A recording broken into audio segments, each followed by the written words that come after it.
полетели, счет на приемке, находят двоих. На прошлый раз он также навечно находил двоих и улетал в размен. Феномен находит Лина.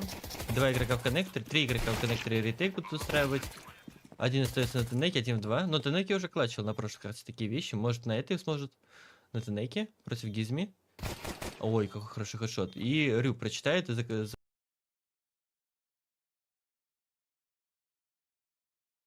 get into that arena, already giving everyone what they want.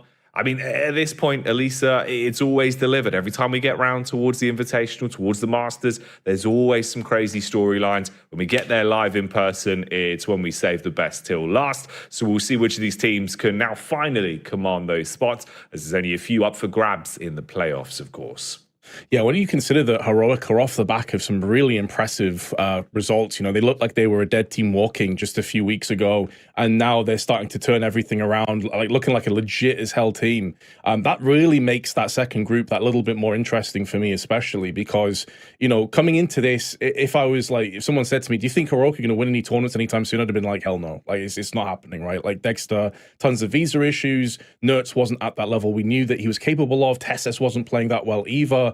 But what a difference a couple tournaments can make, man. Like, now they come into this, maybe even the favorites to take the whole thing.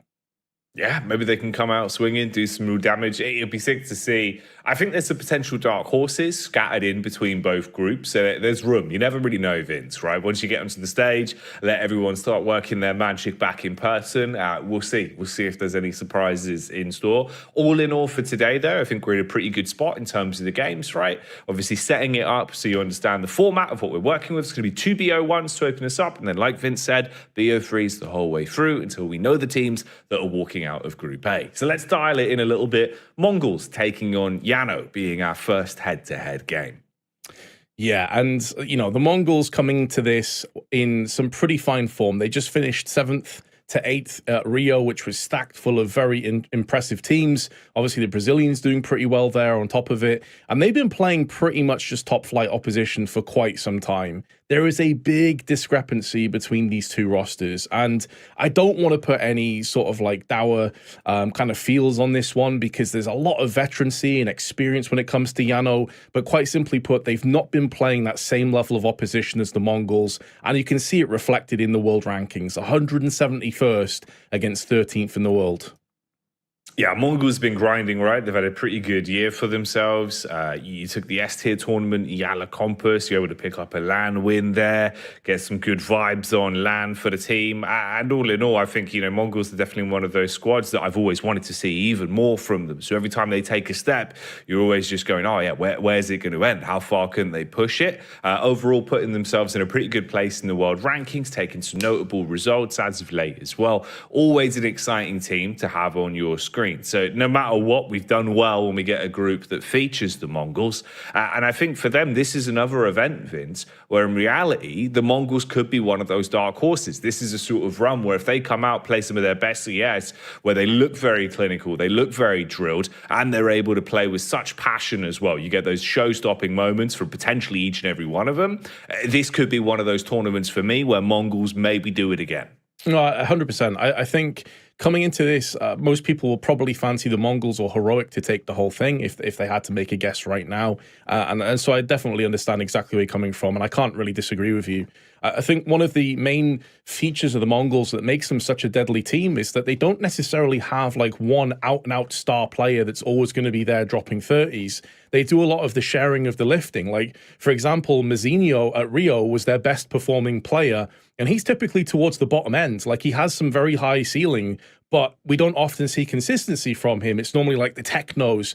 And I've put these two players as a head-to-head because obviously it's both of the AWPers, but additionally, Alu is a guy that I'm sure every Finnish fan watching this right now is super hype and super excited to see. He's been around for so damn long. And you can see in terms of their stats and figures, there's not a huge amount determining between the two of them, but then we go back to that point again, right, Jackie, where it's like, yeah, but 9-10 is playing against some of the best teams on a regular basis. Yeah, he's living it right now. You know, you've got sort of the comparison of Alu back in the day, right? Prime Alu, what he was going through, and he's in the trenches back then. You know, the shoulders of giants in early CS:GO with some of the moves he was making with the AWP. That's where 910 is now. He's taking on the best in the world each and every day. And honestly, Vince, in a lot of these events, it's where he delivers some of his best games for me. 910 can really pop off. He's a high impact AWPer. He's someone that's consistent as well over the course of an entire event. You can rely on him. And also you look at the big key difference, right? It's 10 years of age between them both, 32 to 22, 9-10 is coming into a point where in reality, this entire roster is so young and they're already pushing such a high skill ceiling that you kind of just want to see how far that will go. At what point have we even, you know, not even got close to scratching the surface of his potential career high yet? Because it always feels like this team goes back to the drawing board. If something goes wrong, they take pride in finding what the issues were and then coming back stronger the next time around. It feels like a very solid 5, you know what I mean? When you look at the Mongols at the minute, the individuals have all of the oomph they need. They put their body weight into each punch, Vince, but they rely on one another, and that's very clean to see. Obviously, it is a bit of a different matchup when you throw these two into a bo1 like this. I think for Yano, it's not going to be as easy as the Mongols are going to, you know, just want to come out systematically, pick this one up. Take a bo1 as a bit of a stepping stone, Vince, at this point. Not have it go too messy. I'd hope they can keep it drilled. You never know. Sometimes bo1s get a little bit spicy, mate, but the cynic in me would like to avoid that for now and kick us off with maybe a little bit more something we'd expect to see. Let's have a look at the veto, though, and see where that's going to be taking us for our opening bo1, Vince. The other issue here for Yano as well is that they actually share a lot of the same maps.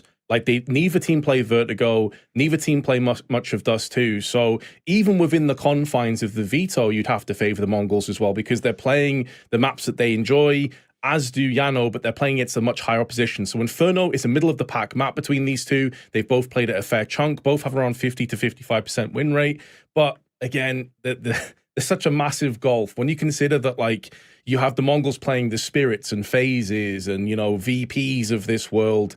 Yano's last like 6 or 7 games has all been against Finnish teams, and they've been struggling to win some of those. Like, they just lost to Ents Academy, to put it in perspective. So even within their domestic matchups, they're struggling a little bit, and that for me is the concern. Yeah, I know exactly what you mean. It's definitely a different bar, right? Sort of the level of competition you're playing up against, the benchmarks. You can only beat who's put in front of you, Vince, at the end of the day. But for Mongols, they've delivered themselves into that position, right? They've grinded hard to have those opportunities again and again. They put so much work in, and it feels like they're never really taking a day off. It's why they've been able to get themselves into such a good position in global Counter-Strike right now. And to have an opportunity to maybe have a good run here, contest for another trophy in an event like this, could be the dream scenario for them in towards the later portion of the year. Get a nice bit of vibes going, Vince. It always helps. Another trophy in the cabinet, pre-major, could be what their eyes are looking on. Obviously, it's early doors in the competition, though, here in the group stage. A lot to get through over the course of the next few days, Vince, with some exciting Counter-Strike coming up. No doubt. And like, as you mentioned, you can only beat what's ahead of you. Yano haven't been playing top-tier opposition, but that doesn't mean they can't beat top-tier opposition. There is almost a level of randomness at times with how some teams will come out and they'll say, screw it. Listen, we are the underdogs. We fully embrace this. Why not do something crazy? Why not do something wacky and just try and take the Mongols completely out of field? And this is kind of building into the point that I kind of came into with the key talking points. Yano are the huge underdogs. Like, they're 171st in the world against one of the better teams on the planet who are in the top 15. They shouldn't win this game. A best of one is probably their best chance to win, but I think they're going to have to take the Mongols into weird, uncomfortable kind of confrontations if they want to get some success here. Yeah, you're going to have to get a little bit freaky with it to start things off. Now, talk to me about this one as well, Vince. We kind of touched on it a little bit, of course, the difference in age between 910 and Alu, but it doesn't stop there, does it? It's the entire teams. It's the entire team. That's the average age of both teams, 28.8 years old compared to 19.8. And if Henu weren't in this roster, it would be over 30 for Yano. Alu is 32. They got, I think, Ariel is 31, 32 as well. So this is an older team. Now, they have played a lot together over the years, but let's not pretend that the Mongols haven't been super active this last year of their own. And speaking of Alu, is this his last roll of the dice? He probably doesn't have that much time left in terms of playing at Counter-Strike and getting these kind of opportunities. Not to say he's going to retire or anything like that, but how many more chances is he going to get in front of a potential Finnish crowd to pop off against some of the best teams on the planet. Is this his last opportunity? That's a fair point, right? The home crowd being able to qualify, obviously, to the arena portion. It'd be big not only for him, but for the team overall as well. A lot of Finnish blood there want to do the organization proud and see if they can live their movie again and potentially deliver some pretty interesting moments. We've always had some historic bangers whenever we get Alu to a playoff stage. So it would be pretty funny if we could run it back one last time. Of course, for them, though, it's not as easy as just saying it. They've got to will this one into existence and take some clean games throughout the course of Group A here, Vince. All starts off with the BO1, though. Inferno going to be our destination of choice for this one.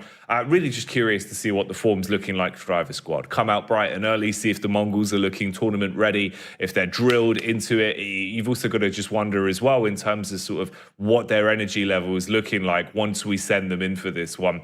Want to see what their benchmark's like, Vince. Where's the energy level at? Well, I can pull up a few stats here because we're waiting for the game to get started. So if you're looking at the Mongols on Inferno in particular, because obviously that's the map we're going to be playing, they just beat Eternal Fire at Rio 13-4 and narrowly lost to Vitality 19-17. When you look over on Yano, they beat Hemo 16-14. It was a super close one. They lost to Aurora Youngblood and Gun 5 13-7 and 13-4 respectively. So again, you know, we've been harping on this point like broken records at this stage, but that's because it's just the nature of the beast. Like this is a bit of a David versus Goliath matchup here. It doesn't bode very well when you look at the individual stats on Inferno additionally, but that's kind of why I'm saying, like, get out there, make it uncomfortable, make it scrappy, try and do things you wouldn't ordinarily do, you know, because if they play their normal sort of tactics, I don't think they've got a great chance against the Mongols, I've got to be honest. No, yeah. Can't really just run sort of your usual game going into this one. I think it definitely is going to be a bit of a rude awakening going into the game straight away. Mongols going to be looking for a very concise victory. Pick this one up in a neat little package. For Yano, it's a lot more of an uphill battle. You're going to have to fight through this one pretty really fiercely to actually make it into a better position. Once we get into those best of threes as well, it's where it's going to get particularly interesting later on today. So if you are just joining us, strap in.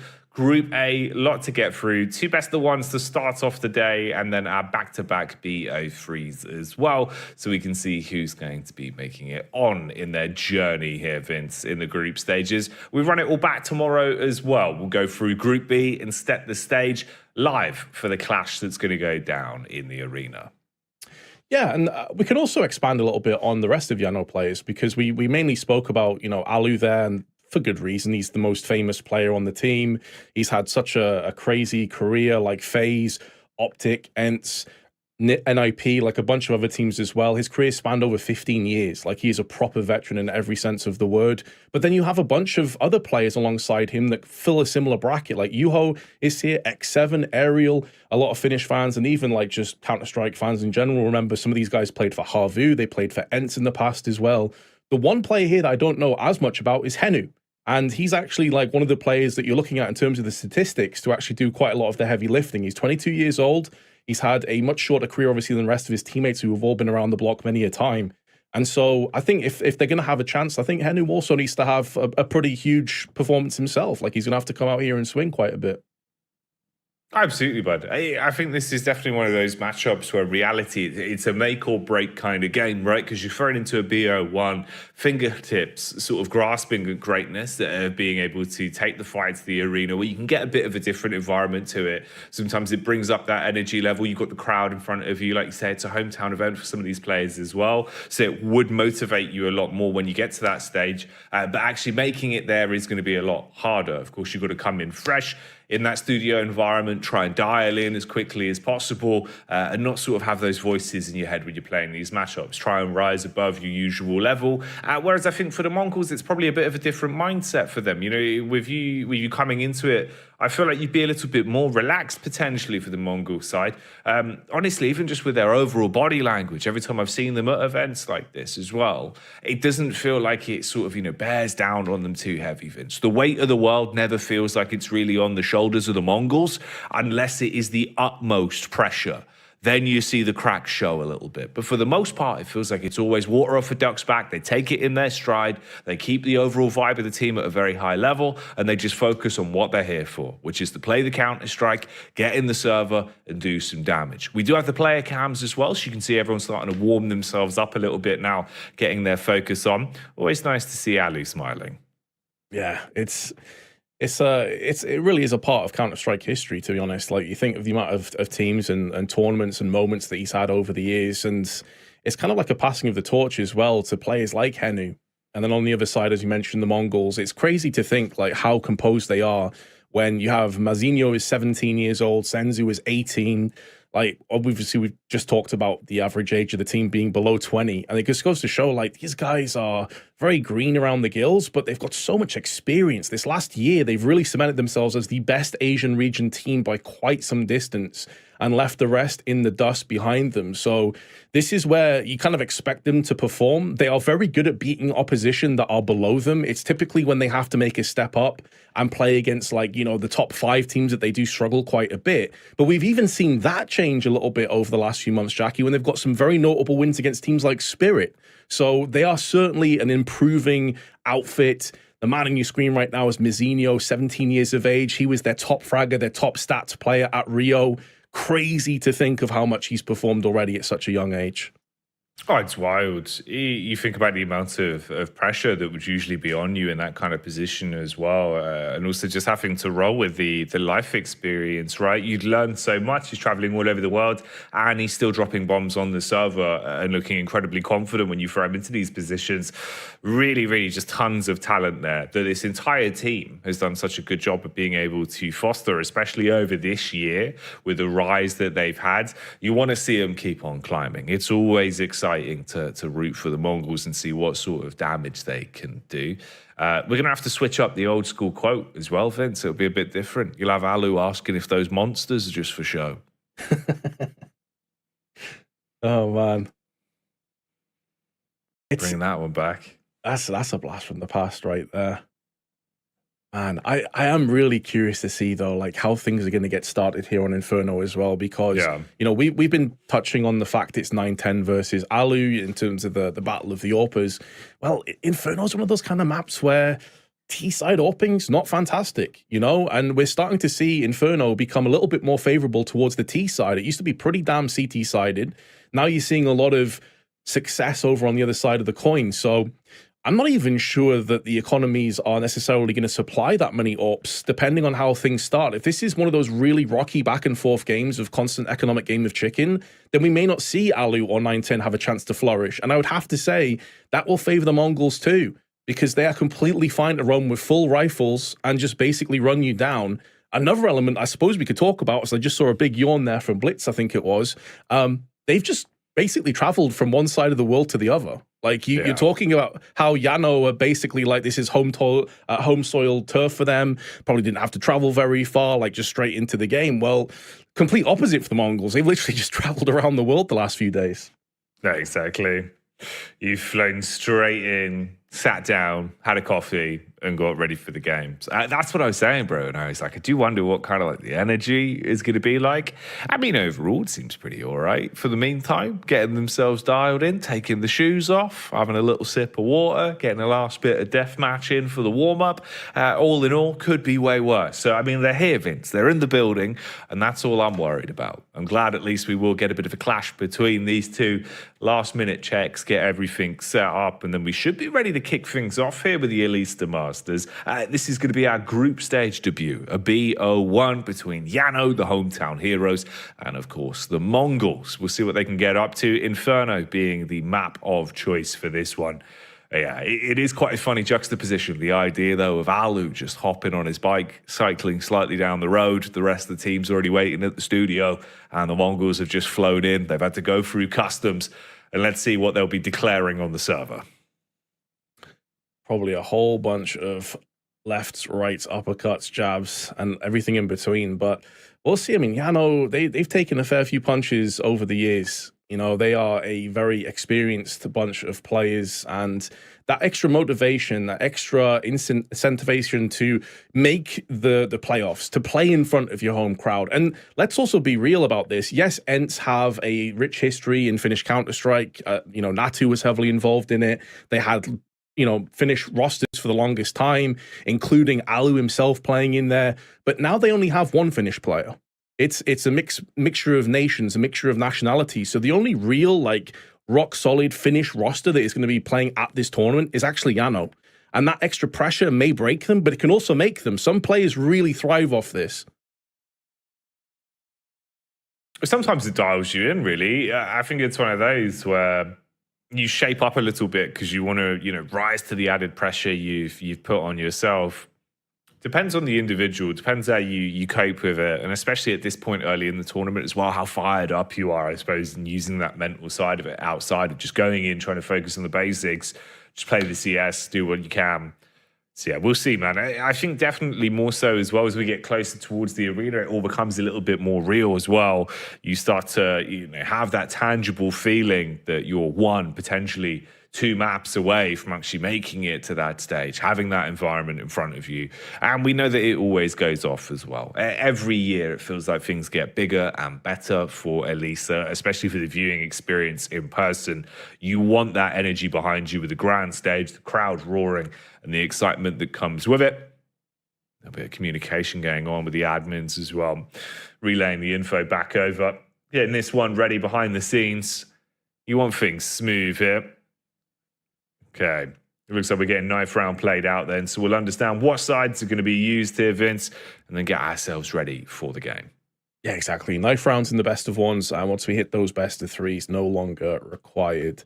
So I believe they're playing it right now. Obviously, the winner of this, I would assume, is going to go into the CT side. There's a bit of a wry smile on the face here of some of the Mongols players. Don't know if that means they've lost the knife round, but I guess we'll find out soon enough. You know, I was going to say, actually, you'd think they go on the CT side, but because I've been seeing so many teams have success on the T side, Jackie, like, where do you come down on that? I guess we can discuss this a little bit. Like, Inferno is a map generally. I'm noticing people are going a little bit more off the idea of having Inferno in the pool long term, like it's getting a bit stale for people. Where do you come down on this? Like, are you still an Inferno sort of fan, or are you getting a bit tired of it now?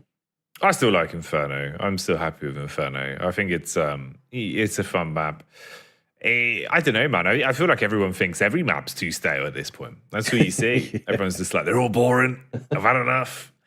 Yeah, I mean, there's definitely some maps I'd like to see come back, but I'm still pretty happy with the map pool. I don't hate it. I don't hate it. I think for Inferno as well, it's definitely not more map specific. I think it's just CS2 right now. You know, it feels like every time we have this conversation, it's always the same, where it's just like it's always just everything's a bit more T-sided right now. Whole game's just a little bit more T-favored. You can set the pace of the game as well. You come out swinging. I think especially for an event like this where you're starting a little bit earlier into the morning, if you want to just come out swinging, take T-side, set the pace of the game, take a nice pistol round with it on Inferno especially, sort of get that knock-on effect, then there could be a ton of momentum that you win off the back of that. We just had it confirmed as well. That was the Mongols that won the knife round there. Looked like it might have been a bit of a close one, actually, in the body language science of knife rounds, because you could see everyone on Yano was a bit upset at the end. They were like, oh, nice round, mate, close.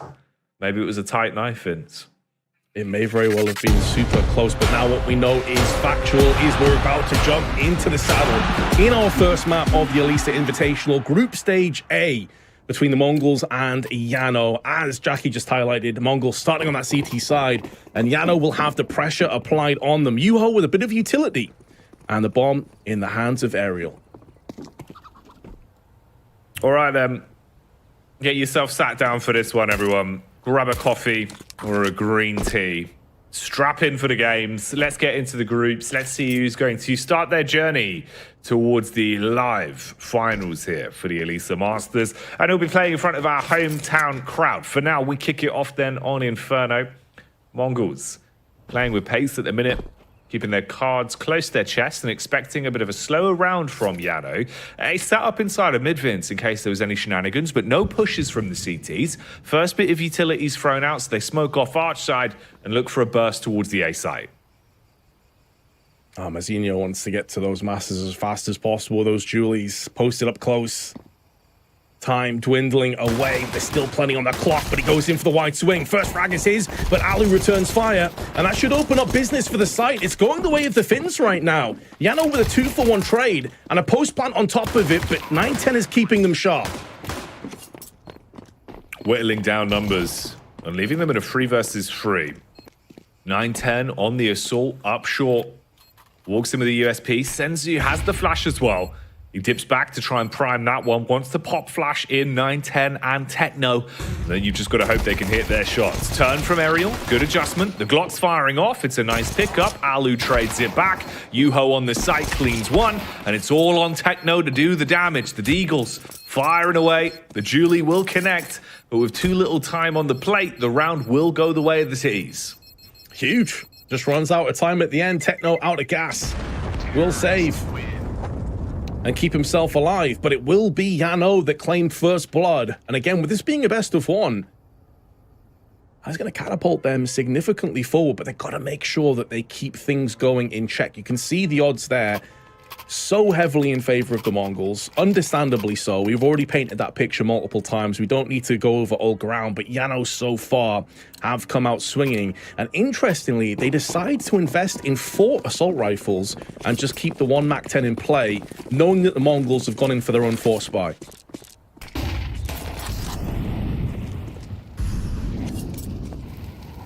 Scout out for 9-10. Always love to see this. Be so impactful, especially in the hands of 9-10 as well. He loves the weapon, good mobility, comes swinging around the corners, peels your head off. Makes it very uncomfortable to live your life. Meanwhile, Mzinho is the sole defender of the A-bomb site, just with the MP9 up close towards the balcony. Ooh. Speedy swing with the MAC-10. You're softening up all of the Mongols towards top banana.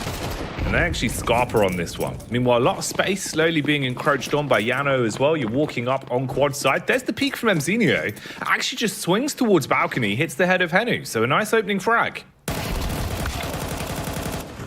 Oh, so much damage inflicted though, and Ariel should be able to clean them up with his Galil. Goes to town with 2, but heavy damage has been inflicted. An excellent call from the Mongols, by the way. After that triple stack on banana, they immediately rotated all 3, leaving B site empty, and had the perfect read.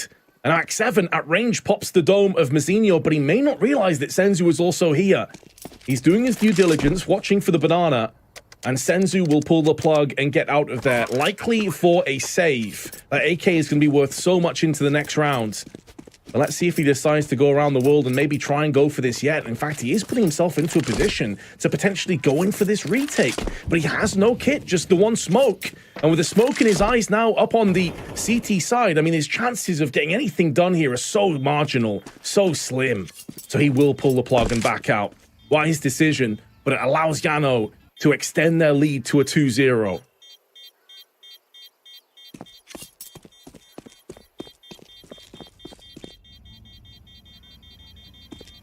Okay, so 2 rounds on the board for Yano. Got the ball rolling here on Inferno, at least in the BO1. Oh, go on, fist bump him. I think he just connected the fist bump just as we cut away. So it's fine. He wasn't left hanging. He wasn't left hanging. It is going to be a technical pause called in though, due to the fist bump delay, Vince. They got to get that one tightened up. Henu left hanging for too long, had to DC just to prove a point. It was Ariel, I think, on the screen that was left hanging for a while. Fortunately, they did finally get that man. So, yeah, tech issue is coming through. So, a quick 5-2-0. If you just joined us, you haven't missed too much. Yano off the back of a pretty rapid A take. It was a 1v1. It was actually the Mongols that kept the player alive, but there was not enough time for the defusal. And then Yano barely scraping by with a 2v1 at the end. ssenzuu saving that AK-47. So we're into a very interesting position right now. Mzinho's going to try and take a quick nap in between the tech issues. Yeah, just a little power snooze. You have like a limited, 30-second micro sleep. You can bank that. You can use that sleep later on if you need it. You can see it a little bit though. There is definitely wear and tear signs of the travel days. Now, I don't envy it, Vince. We know ourselves what it can be like. Sometimes you go through those travel days and then straight into this sort of competition as well. You're trying to put out the images of everyone crowding around the baggage carousel from your mind. Just focus on the CS. Keep yourself nice and awake. For Yano, though, I mean, the pistol round going their way with no time for the defuse off the back of the cleanup on the site. You take the second round quite nicely as well, even though things looked a little bit dire in some instances. If they can just keep rolling with the punches right now, you're at least building yourself a buffer of rounds. Maybe this is your opportunity to strike whilst the iron's hot for Yano, and maybe not warmed up enough yet for the Mongols, right? Definitely does seem like the body language is showing that they're all waking up a little bit coming into this one. And these tech issues, it's always a bit of a coin flip to me. Like I can see it on both sides of the equation, where it's like you could see it maybe favoring Yano, especially if the Mongols are getting frustrated or if the sort of tiredness is creeping up on them. But at the same time, if you're Yano, you just want to keep playing. Like you're in a winning way right now. You want to just get onto the server. You want to frag out and just continue this form. So I can see it on both sides of the coin. There's Henny on your screen, the young, plucky Yano player at 22 years of age. Of course, he would be considered an old man if he played for the Mongols. They are the, is it Benjamin Button? They're the Benjamin Button of Counter-Strike, Vince. The aging backwards thing, right? Yeah. To be fair, that would be, imagine that. Yeah, I played my first major at 64. 18 now. What a terrible storyline that would be. It's like a really bad Roald Dahl book. Yeah, I think it was based off a book, and then there was a movie made off it, if I'm not mistaken. I think it had like, was it Matt Damon? I can't. It's been a while since I've seen that movie, to be fair. I think you just have to kind of zone out at times like this. You know, I've talked to quite a few pros about sort of like what goes through your mind. You're not allowed to talk, obviously, during these tech issues to make it clear to you guys at home. The person on the left is one of the admins, one of the tech guys that's trying to sort the problems out right now. So you kind of just have to fade into the abyss and just sort of like totally zone out, go into a Zen type state, you know, and just try and focus on other things. Keep your mind as peaceful as possible is what I've heard from a lot of the pros I spoke to about this. Yeah, I think people deal with it in different ways. You know, some people that basically prefer the just stare off into the void and just ignore everything kind of strategy. There's some people that will kind of, you know, analyze, looking around the room, crack a few jokes in sort of their own head, sort of, you know, smirk a little bit. You see the body language where you're trying to keep yourself focused that way. I think if you're a bit tired as well, though, it's when sometimes you do just sort of go, all right, I just need to kill some time here. Because especially, I find personally, when playing at events where you were fatigued or if you were tired, like if you've got limited sleep, you've gone straight into playing at the LAN the next day. Not doing anything is the killer. That's the thing that takes you out, Vince, because it's when you're not engaged, right? When you're not thinking, when you're not actively sort of playing Counter-Strike or doing something that involves you to be communicating, your brain engaged. It's these kind of moments when you just sat there that are the absolute killer moments where it feels like your energy's getting sapped and then you're struggling to get back into it. So these can be brutal as well, especially with a couple rounds up. Ebzinio looks happy. There you go. He's smiling. He's smiling. That's what you want, mate. Some good vibes. You need some good vibes in the team. Even if you can't communicate, Vince, just see how far you can push it. Maybe slide a bit of paper around with some funny dad jokes on it. Valve won't know. Unless it gets confiscated. I suppose whether you get let off or not depends on how good the dad jokes were.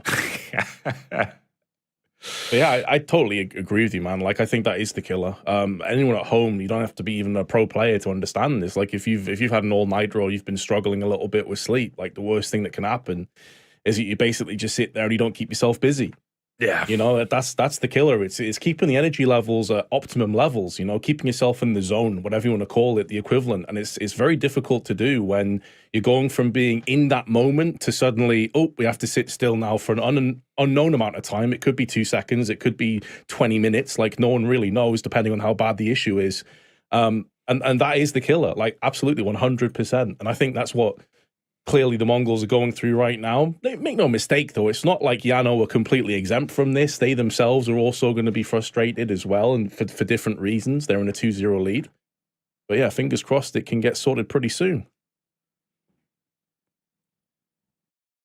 I do like the posture of how committed some of them are as well, where it's like, you know, hand on the WASD, hand on the mouse, forms ready, back straight, just in case we go live. Just in case, you know, you've got to be primed. And no one pulling a fast one on you. Be straight ready for that. Admin working hard on it, though, trying to figure out what the issue is, get things sorted out, get everyone back on the server here for the first game. Obviously, it probably is a bit of a bump in the road for either team. Like you say, it's not the dream. That's a yawn. That was a yawn there, Vince. That's a yawn detected. There you go. So that's one yawn on the board. That's never great body language, is it? Like elbow on the desk, head in hands, yawning. Do you know, apparently, if you know, like obviously humans are social creatures, and the idea is like if you saw me yawn, you'd yawn. That's just like how it works, right? Is it like it's supposed to be infectious and everyone just yawns because of the social conditioning of being like, oh, it's yawn time because he's also yawning. If you don't yawn when you see someone else yawning, Vince, apparently that's because you're a psychopath. So if you ever catch yourself not yawning, mate, just let me know, all right? So I'm aware, just in case. Hey, I was about to say, I never yawn if other people do, unless I need to. So a psychopath confirmed. Right, there we go. See, that's why I thought I had to quiz you about this. I've been worried about you, but now I know. Well, the thing is, this is a mental side point, isn't it? But obviously, I am a psychopath. Yeah, I am actually a psychopath. The thing is, psychopaths get a bad rep though, because the psychopathy itself doesn't necessarily mean violent or anything like that. It just means that you have like a different way that you process things. Apparently, 3 minutes is the time we're looking at, by the way. I do love the idea of that out of context as a quote, though. Thing is, psychopaths get a bad rep. Yeah. Because a lot of them are like CEOs and things, like very successful people, because they have the ability to like not really be affected by they don't got the empathy for it. So they're brutal, they're cutthroat, they're just there for the profits. It doesn't necessarily mean violence or any of that kind of stuff. Oh, so, mate. There you go. Oh, he's out. He's out completely. Bruh. He's gone. He's fully gone, but he's had enough. Oh, he's had enough. Oh. Whew. Right. Oh, that's brutal. Look at the lean on it. Look at the lean. My God, JDM. It's back in the building. It's not even the it's the look of just defeat, you know? You're just like, man, this pause is really killing me. It's really taking me out. Some light smiles. Light smiles on the side of Yano. That's what you need. Round of light smiles. Obviously, the thing is as well, Vince, you know, at a certain point, right? Every time you've got to block off a sponsor on a jersey that's a sponsor that's not approved and you cover them up, at what point do you just become more tape than jersey? I think the Mongols are walking a very tight line right now. Yeah. They are like just tape walking in. I think I've seen 4 or 5 layers of it over different parts of their jersey. Just covered in gaffer tape. Yeah. Wait, imagine that. Emzinho, where's your jersey? Hang on, don't worry. Let's put the replacement on. just roll some tape. Oh no, now the coach is yawning. Oh, mate. I told you it's infectious, but ain't no psychopaths on this team. The thing is, though, you may have missed it earlier, and maybe some of you just tuning in for the Elisa Masters, and you didn't see, you know, Rio or any previous events. Like, the Mongols were at Rio, so they've just traveled from, you know, Brazil all the way back over to Europe in Finland. So you can understand if there is some tiredness creeping in, and, you know, these guys are wrecked. They've also been doing a lot of events this year, Jackie. Like, they've been super active. You know, they were at the Yala Compass event. They were back and forth through Europe throughout the entire sort of ordeal. They're going back to visit family and things like that. Like, you can understand that it's probably catching up with them. Even if they are super young, it still affects people. Oh, it's no joke, bud. It's no joke, right? It's one of those where sometimes it's not even the travel itself. It's also sort of the sleep debt that builds up. Because you probably fly out early, then you're straight in, you know, you're running around, media, everything else. For a player, there's a lot of sort of hidden factors that all mount up, you know. It's just a lot more transparent these days. You always see what's sort of going on behind the scenes around events. But it can sap your energy a bit, especially if you then get into a game like this where you're trying to just be like, right, focus up, awake now, you know, eyes bright, tails bushy, ready for the games, and then you get an extended pause like this, it kind of takes the wind out of your wings a little bit. So it is definitely harder to sort of dial back in and play out the rest of the matchup at least. Hopefully for these guys, they get things resolved soon, get the server issue to one side, get everyone back in, keep the action going on it. As yeah, it's not the dream scenario, but coming into a best of one like this, you want to try and have a nice clean fight, see what you can do in Inferno. Obviously, Yano 2 rounds up, not much you can analyze from it really. So we'll just see. We'll see how it goes. Alu testing his mouse, still works. Yeah, the good news as well, by the way, as a heads up to give you an idea of the scheduling today, is that there will be an extended break between the first 2 best of 1s and the best of 3s that come up. So we'll give the Mongols an extra bit of chance to get maybe a quick nap or just rest, relax, get themselves fed properly and sort of have a chance to reset to a certain degree. So in that case, it's best it's happened in the first best of 1 rather than the second, because obviously the second game is also going to be pushed back while we finish this one. So small silver linings. It's never a great sign, though, when you see players with their headsets off. And no in-ears in. So Henry was still rocking that. He's just smiling, nodding along. I'm not sure if he's dancing in a song in his head or... What would be your song in your head, Jackie, if you're in that particular situation right now? Ooh. I had a couple pop in all at once, but I don't know, man. I think maybe We Didn't Start the Fire by Billy Joel. Let's have that one on. Let's put that one on, Vince, and we'll just sit there, word for word, singing the song until the next game starts. That's a hell of a shout. That's a banger, man. It is pretty good. It is pretty good, actually. Very catchy song. Yeah. Catchiness at 100%. Seems that server's not quite there just yet. Players still... This has become effectively like the nature documentary of just player posture, you know? Oh, there's the eyes gone. The eyes are gone. Oh, no, he's back. He's back. Okay. For a second there, tease me. I thought you were going to fall asleep on the stage. No sleeping, Vince. That's the enemy. If you start sleeping, it's over because you're not going to get enough sleep. You're going to get like 4 minutes of micro sleep. Then you're going to have an admin waking you up. And then you're going to be disoriented. You'll be like, oh, what's happening? Pistol round? No, mate, we're already 2 rounds in. Oh, what's happening? the pressure of it all, it'll get to you. You can't have the micro sleep. Eyes cannot be closed. Oh, hold up. Progression? It is going in, maybe. You have 2 headphones in, or what are they, earbuds? I'm not sure what you call them, actually. Headphones are the over-the-ear one, right? The in-ears... And then the over ears. Here we go. Could this be it? Are you a wireless mouse user? I am. I was always very anti-wireless for my whole life. Everything else I own is still wired, basically. But the mouse, I did go for the wireless only this year, or maybe late last year. But yeah, I was always very anti-wireless. But I'm pretty happy with wireless these days, mate. It's never like it used to be. Remember back in the day, though, it was the absolute epitome of just being like, wireless, mate, wireless. What you on about? You ever think they're going to use wireless, mass? You know, it's mind blowing to think about. It does get me though, Vince. The little known fact about wireless mouse that I've known people running into now, because I keep doing events where people's mice die, and then there's tech issues because of it. 1.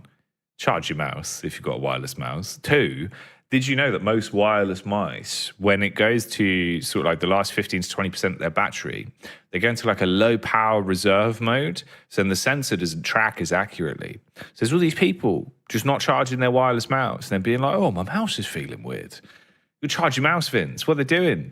It's 2024. Plug your mouse in.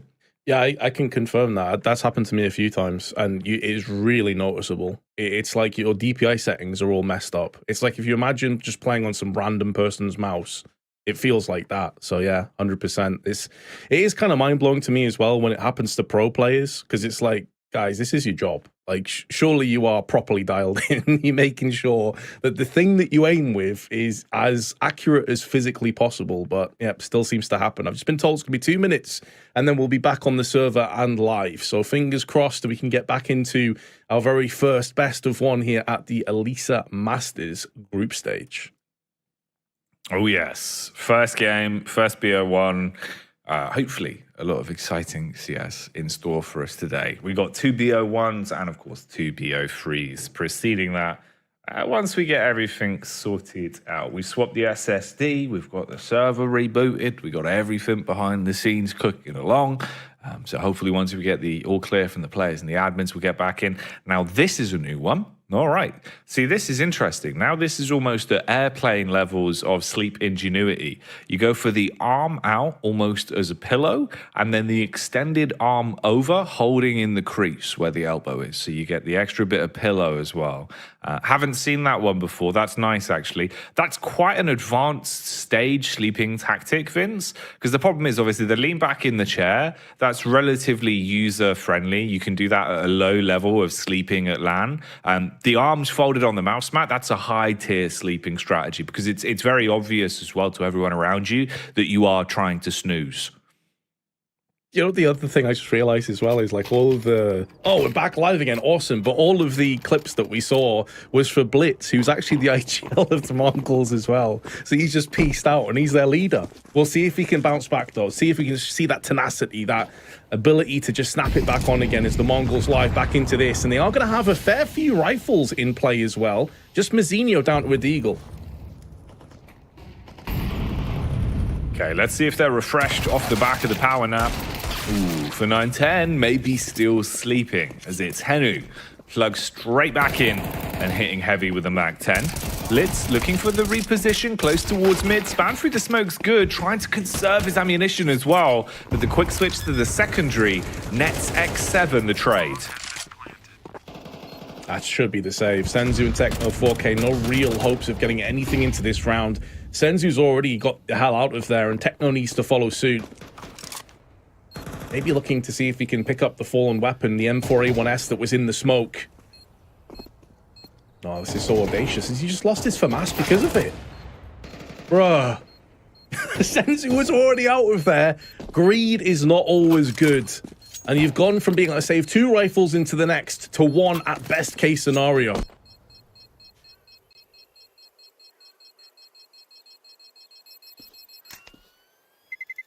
For the Mongols, it seems like they're still sleeping, as that one was a bit of a nightmare, a Finnish nightmare. 3 rounds on the board then for Yano.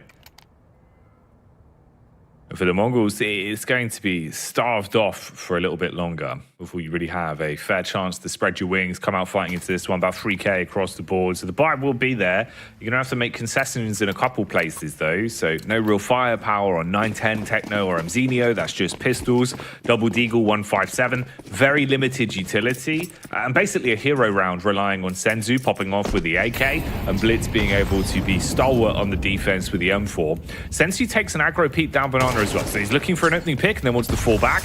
Does net exactly that. The HE and Molotov's going to keep him at bay on sandbags right now. So you'd fancy they're going to go for that wide swing. 2 kills and maybe even a 3rd for Senzu. Oh, he said he needed to be a hero, and so far he's lived up to that. Cape is out.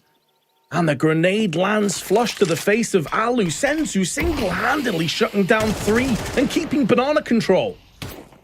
Yeah, it's a really nice round from him.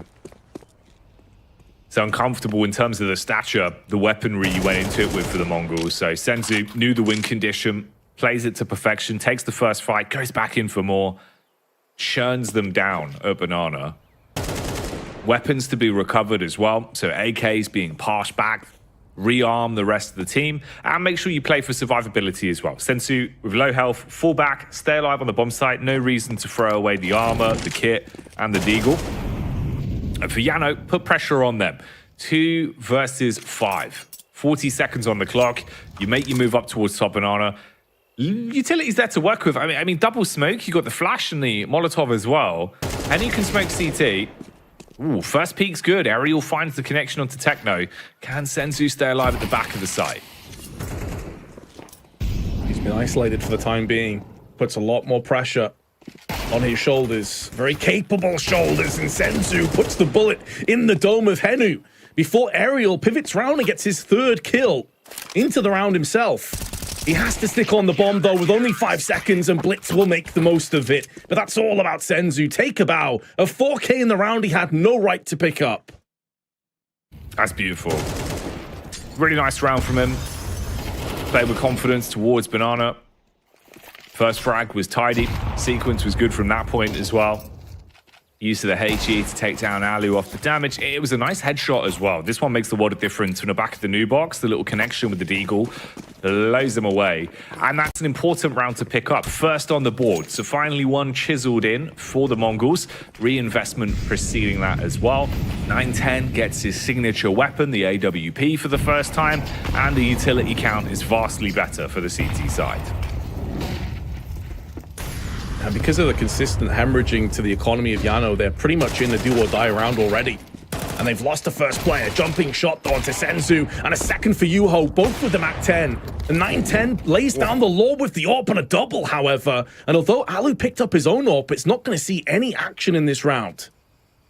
Very aggressive start. Only a minute and 14 just hit on the timer. Mzinho. He was looking for the uppercut, but unfortunately bullets go awry on the crouch around the corner, looking for the gut shot. Blitz, fast on his feet, finds the trade back, hitting the head of Aerial. But Henu's here, inside the boiler, peeking around the smoke, but Blitz is ready. Manhandles them with 2 very clean frags to put that one down and give Mongols their second. So relatively heavy on casualties. 3 players going down, going to be forced out in terms of the rebuys, but they get the hot commodity, which is the round itself. A 910, nice plays made with the AWP. Very aggressive on the peak. I mean, 50 HP to his name. He takes the first frag and then swings back in, looking for the fight versus Alu, and made it look easy. So domes the AWPer of Yano before he could really stretch his muscles. And it's now only 1 round of difference between the 2 of them. No real money to work with for the T side either. Just pistols, basically a full deco. Immediately onto the back foot, but can they return fire with a low investment purchase? ssensuu had that saved AK, of course. Can Yano do more with less? It's not looking good. I mean, especially being on the attacking side, it completely changes the dynamic of making a low investment work. You have to be looking for those entries, those pixel perfect execution frags. They have no flashes or smokes to accommodate any given area of the map. They can't cordon off one place and put more pressure on another. I would be amazed if Yano get more than a kill or 2 out of this round. The Mongols should be dialing this in and building up their bank balance.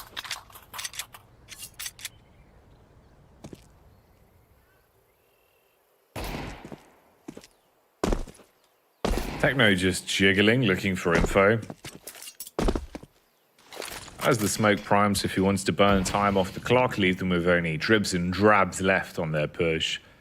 20 seconds going to be whittled off the timer here. Meanwhile, reset on the focus. Yano grouping up, looking for the hit towards mid, see if they can run out on brackets. Okay, so they bait out the shot at least, causing the crosshair to be dragged off. It's a nice tap with the Deeg to find one.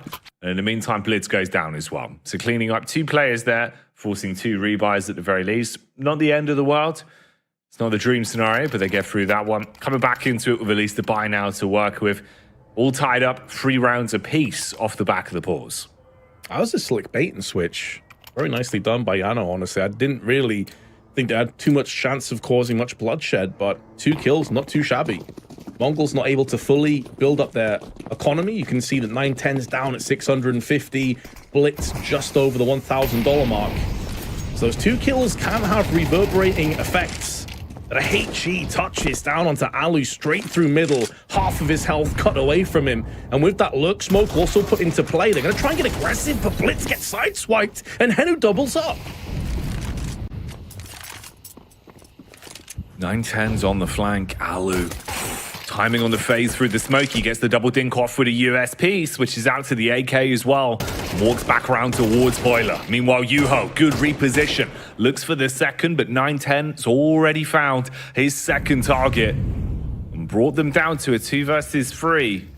So the CT duo of Techno and 910. We're going to see if they can piece this one together. It's a battle towards the pit. Techno loses his head versus Aerial, and the smoke goes down for 910.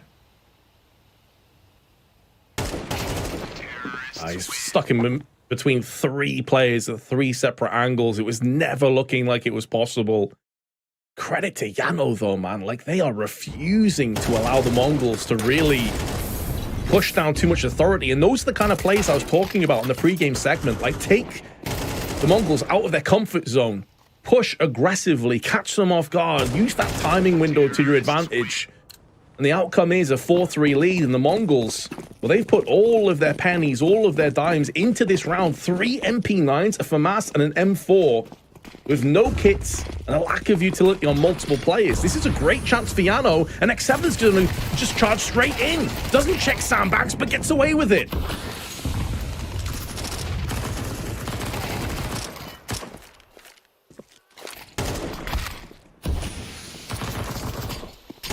I mean, it's the MP9 that saves their bacon really on the defense, and Blitz just keeps it going. The MP9 just rattling them.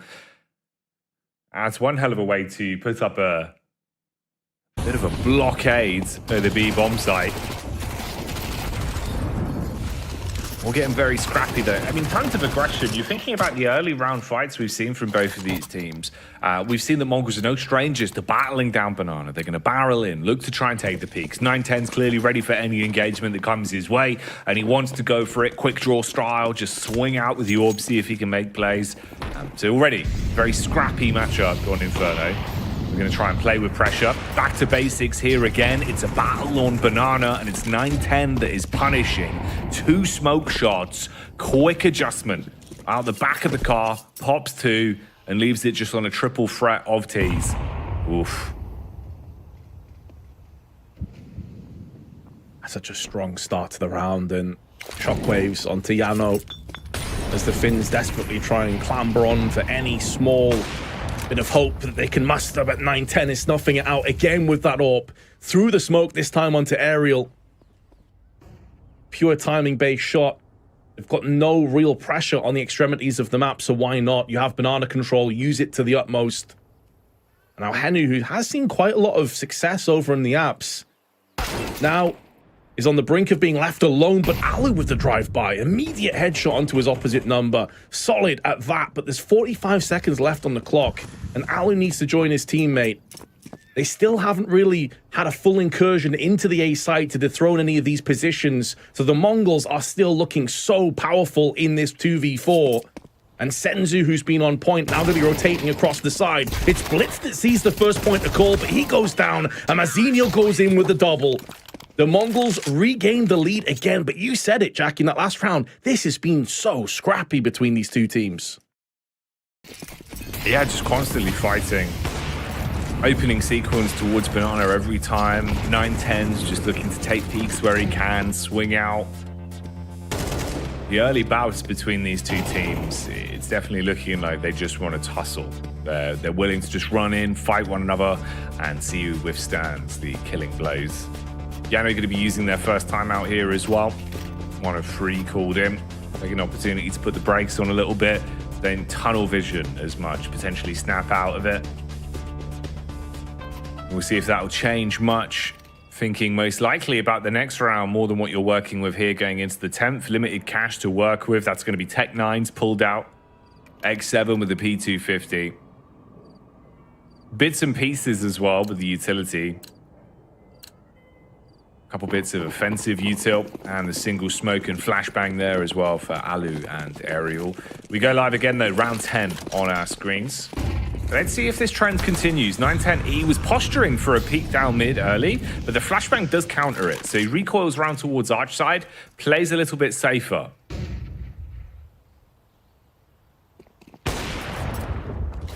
I go for that bait and switch again, but this time Yuho gets nailed in midair.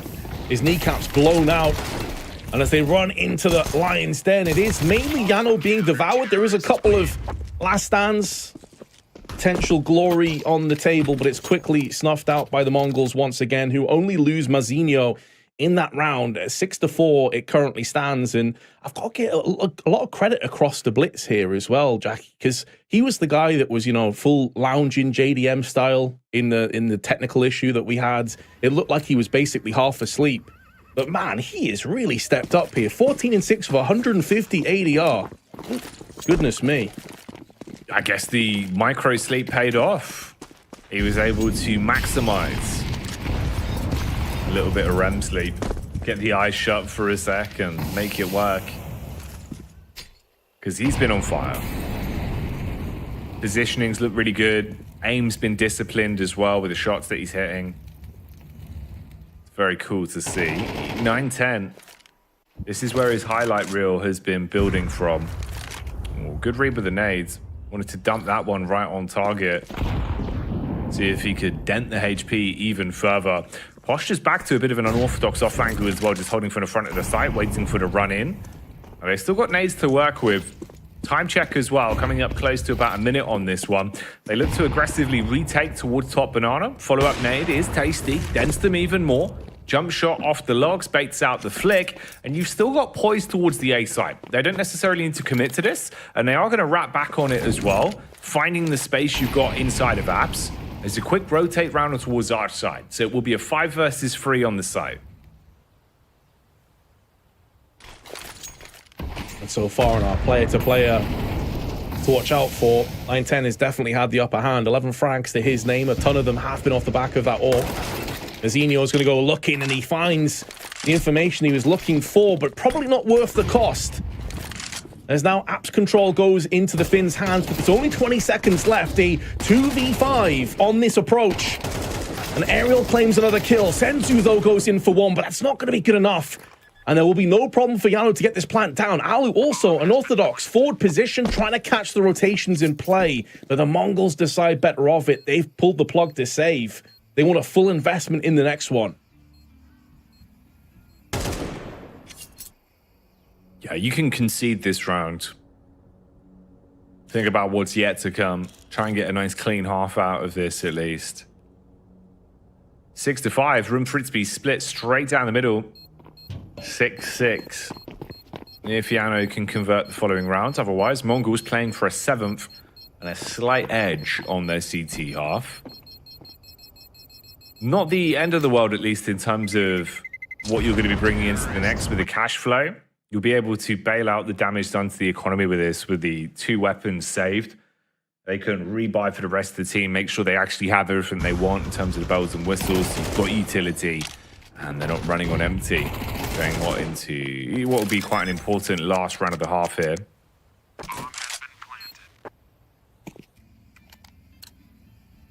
I think the most surprising thing to me in that last round, Jackie, was Mazinho going aggressive with like 25-30 seconds in apps. Like, I can understand that he was looking for a bit of early intel to try and post sort of up a crossfire onto the site, but when there's that low time left on the clock, you cannot afford to die, and that really did open the door for Yano to exploit that momentary weakness. Tons of grenade damage up on Banana. Senzu 45 HP, and Techno not faring much better at 58, but they're getting aggressive regardless. Pushing down into the smoke, return fire comes in, and it's the Molotov from X7 that claims the first frag. Oh, Techno denying them. Living up to his name as he says no about letting them up Banana. Sprays his way through 2. And now black and blue, Yano taking a ton of damage.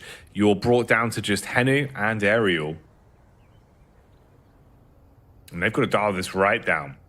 Bomb needs to be recovered. You're playing off of a feeling of hope they're going to peek into you and that you can hit your shot in time. Ariel could not deliver on his individual challenge, so all the weight is dumped on Henu's shoulders.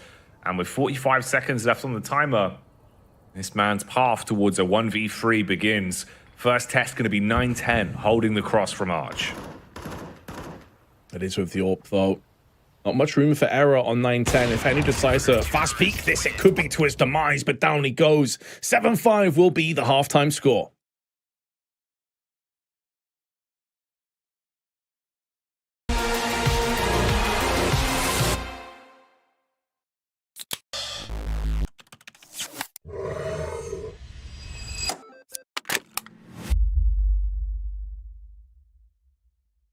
something tropical. Soft summer breeze, an easy escape from cops. Because your safety is our priority. I can throw in a really big axe. Free tattoos! You can explore 1,000 different places every day, dog. Make sure it's with the Republic of Gamers. For those who dare.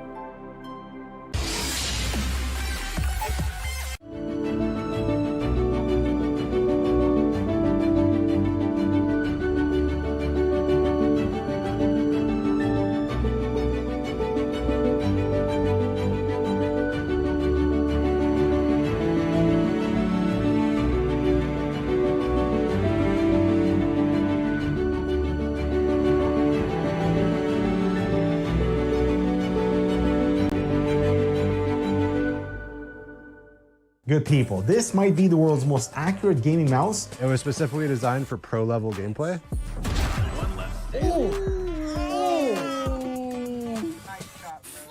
You are amazing, you ROG Harp Ace. And it is indeed actually 54 grams on my scale. Love that. Ace! Wow. First round, new mouse pad, and we ace.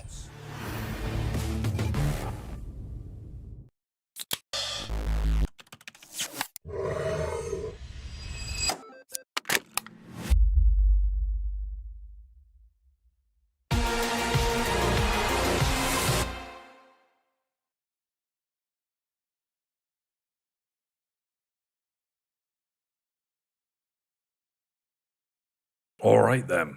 We are back into the action.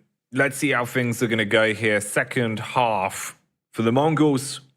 It was looking like maybe they'll be coming into this matchup with low energy. Anything but, though. We saw some nice plays from Blitz and the rest of the Mongols showing up when it mattered. But Yano keep it close, Vince. And a relatively tight half leads us into a position where maybe there's still some room in the best of ones for some upsets from Alu and the boys here on the side of Yano. Yeah, they got that tape out. Little did we know it was just to stitch them back together, Jackie. They're recharging right now their batteries, and as soon as the round goes live, we see a surge of energy for the Mongols. On the T side now, though, we'll see if they can put this Molotov, couple smokes, and flashbang to use. We saw Yano go pretty aggressive up on the banana side, but the Mongols looking like they're going to be a little bit more passive and tentative, as the bomb was just narrowly spotted, traversing through on the tunnels. And Yuho wants to get up close and personal. It's kind of a bait and switch here, though. The flashbang will allow him to go in for that peek, spots multiple players, and now he can fall back to his teammates. They may not anticipate a 3-player stack here already, though, and so the Mongols may work head first into a potential trap. Ooh, that's if they want to go for it. Instead, they just try and bait out Yuho. And that's the cross back. So Techno takes a few bullets, but it allows them Zenio to get an opening pick onto the B bomb site. You thin the numbers. They might play right into your hand as well. Aerial, he's hearing all the footsteps. Could have a backstab out of it. Depends if they're ready for the posture. He's right there. Snipes onto one. 9-10 goes down, but Mzenio and Senzu reply back with the Glocks, and they at least bring some calamity back in favor of themselves. They're getting the bomb planted now. X7 trapped towards library. Henu's on rotate round through arch. Oh, X7 being sniped down from Senzu on a pre-fire makes it even more uncomfortable. Oh, man. Watching from Ariel's perspective must have been so frustrating for him. We'll get back into that in a moment, though, because it looks like Yano are about to go ahead and push in to their final resting place of round 14. They will come out second best, but Ariel had a chance. There was this opportunity when he came outside of Boiler. He could have had 2 or 3, but we've all been there before, Jackie. The back of the head hitboxes in Counter-Strike are like a real fickle mistress at times, and Ariel ended up missing pretty much everything. Very unfortunate. It could have been the difference maker, but ultimately it was a bridge too far. 8-5 now the score.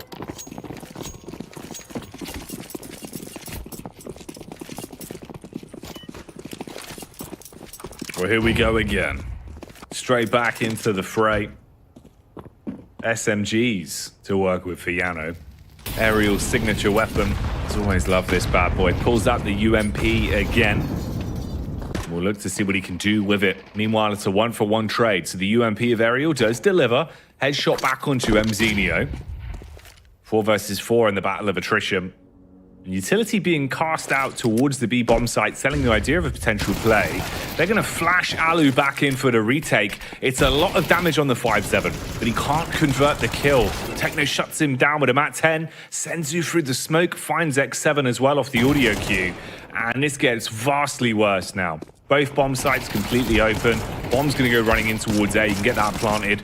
And for Alu, you're living on borrowed time.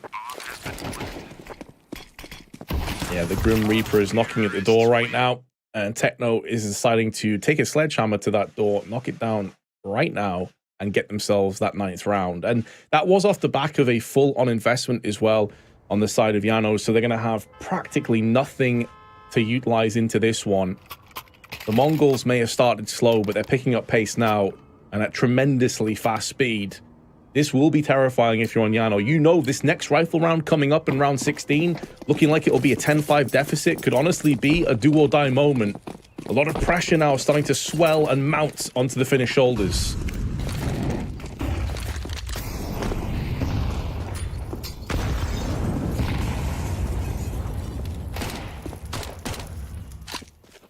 Mongols really are the barbarians at the gate right now, looking to raise their way in towards the bomb site.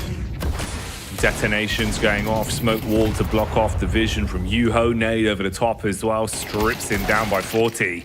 He wants to peek in with a blaze, but there's the opening headshot with ease. Mzenio continues the punishment as well. So the pistols not providing much of a defense for Yano here with a broken cache on round 15.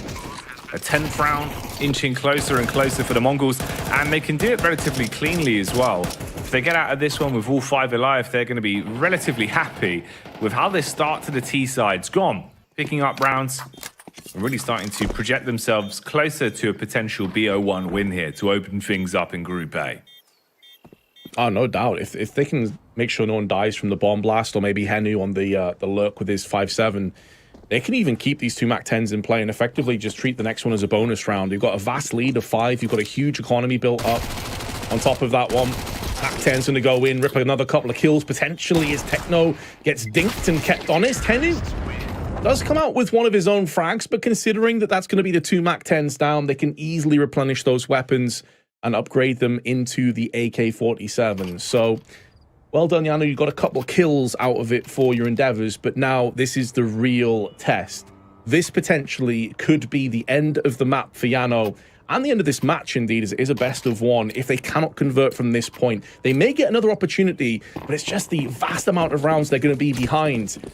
This is such an important moment, Jackie. If Yano want any hope, they've got to get some success right now.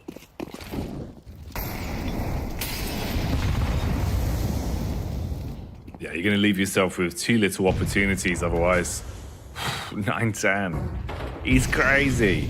Running in with a big old cannon strapped to his chest is the AWP that he's looking for a pick with, but he's caught in the crossfire. Henu and Aerial with stereo frags put 2 of them down. Alu picking up the AWP, strikes into Mzenio as well. And finally, it's a round where it looks very decisive from Yano, and they're doing it in style. Might be able to keep all 5 alive here. As Senzu falls at mid, Henu with the read spams through the smoke. And that's a big round to take. They needed 1, and it's the dream scenario to do it in as well. Actually have a little bit more weaponry to work with going into the next. They can contemplate a double AWP, most likely stick to the solo on Alu, everyone else armed with the AKs at least, and a bit more utility brought over. The real rounds, though, are the big commodity you're looking for at this point. You've already lost such a big buffer that they're going to need to try and keep this one as clean as possible from this point forward. Keep your heads above water, see if they could chain 4 rounds together.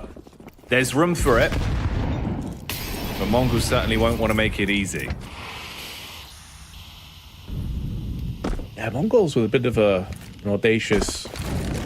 When you said, 9-10's crazy in that previous round, because he was just dangling himself on the end of a fishing rod, basically, and there was no bait behind it. Like, he just gets devoured immediately. So a bit of a freebie to Yano. They cleaned it up as well as they could have. Great round from their perspective. Maybe a bit of a reality check for the Mongols as they start to come back in, but Aerial's doubled himself up and Henu in position to spray down. He goes down at the hands of Senzu, who doubles up his account with the AK-47. And it's happened so quickly. There's still 1:05 on the clock. More than enough time for Senzu to get the plant down on default position and keep their options open. Smoke in the eyes of the CT is going to funnel them out onto arches, but a 3v3 retake brewing up. A moment of silence before they strike. Positions are good for the Mongols. Trying to hold heavy in the post plant. Smoke's going to burn a ton of time off the clock as well, and that will be the saving play. Sending the rest of Yano packing back towards the B bomb site. Didn't fancy their chances on this one with no kit in play. That single smoke burning 20 seconds off the clock basically spells defeat for them. So it will be an 11th round. Oof, punishing stuff as well for Yano. You feel like you've picked up a big round, have a little bit of momentum to work with, hoping that that can be the start of something new for you, and then instantly clapped back by reality. Mongols being able to convert that one and put themselves into a good spot where they're close to closing the game now, 2 rounds away from locking it down in their opening BO1 and shutting down Yano in the first game of Group A. So Yano onto their last few opportunities. They do still have enough funds for the next round as well, whatever happens here. But of course, it would be the fact that it would be 6 match points to the Mongols. Bypassing the early Molotov down on middle is 9-10. We know he's no stranger to playing aggressively with that AWP. We've already seen the benefits and the downsides of it. Techno now up with the double nade stack onto sandbags. Yuho losing 50% of his HP, but not taking any revenge. Staying in position, waiting and anticipating that the Mongols are going to be coming into this aggressive top banana hit momentarily, but a stray bullet through the smoke could finalize the kill onto Yuho. They've managed to repel the Mongols. They've pushed them back. Techno makes the footstep in the Molotov, posturing off, trying to potentially make them believe he's walked out. You've still got 3 players there. Bomb's going to lurk towards bottom banana as well. Flashbang towards mid. Exchange of nades consistently being thrown. That's the peak though. X7 wanted raw information. He swings for it, trying to grab the read on the round. They're all hustling and bustling their way up towards top banana, and Mzinio with a swing of the scythe chops down 2. Gives them the entry they needed. Sensu finds one of his own. Alu's called for the rotate, wraps into position, but they've already bypassed him. They slip onto the site. Warp in hands. Hit in the back pocket. 2 HEs to work with here. Retake or bust, really. They must know that 2 of these players are so low as well. It's going to be very frustrating. You've been constantly swiped away from these smokes, though. Not able to really get yourself back into this round. And it will have to be a save. Well, considering how much money there is on X7 and Alu, they're going to have a very solid buy into the next one. But you're basically, at that point, going to have to play flawless on the CT side from there on in. It just doesn't seem likely. This game has gone about as we anticipated. The Mongols had a very slow start. But as soon as they got themselves just that little bit of consistency and momentum, they never looked like they were going to slow down.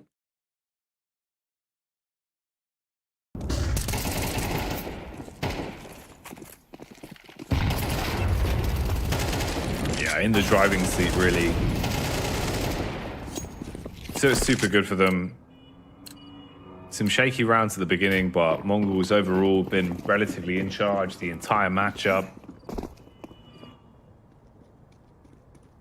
And the question is now, is this where it all ends? Round 19, 1 away from 13. Ooh, X7 almost felt like he was hanging himself out to dry there. 15 HP, took the fight versus Sensu, wins it in the 1v1, but left with marks all over him.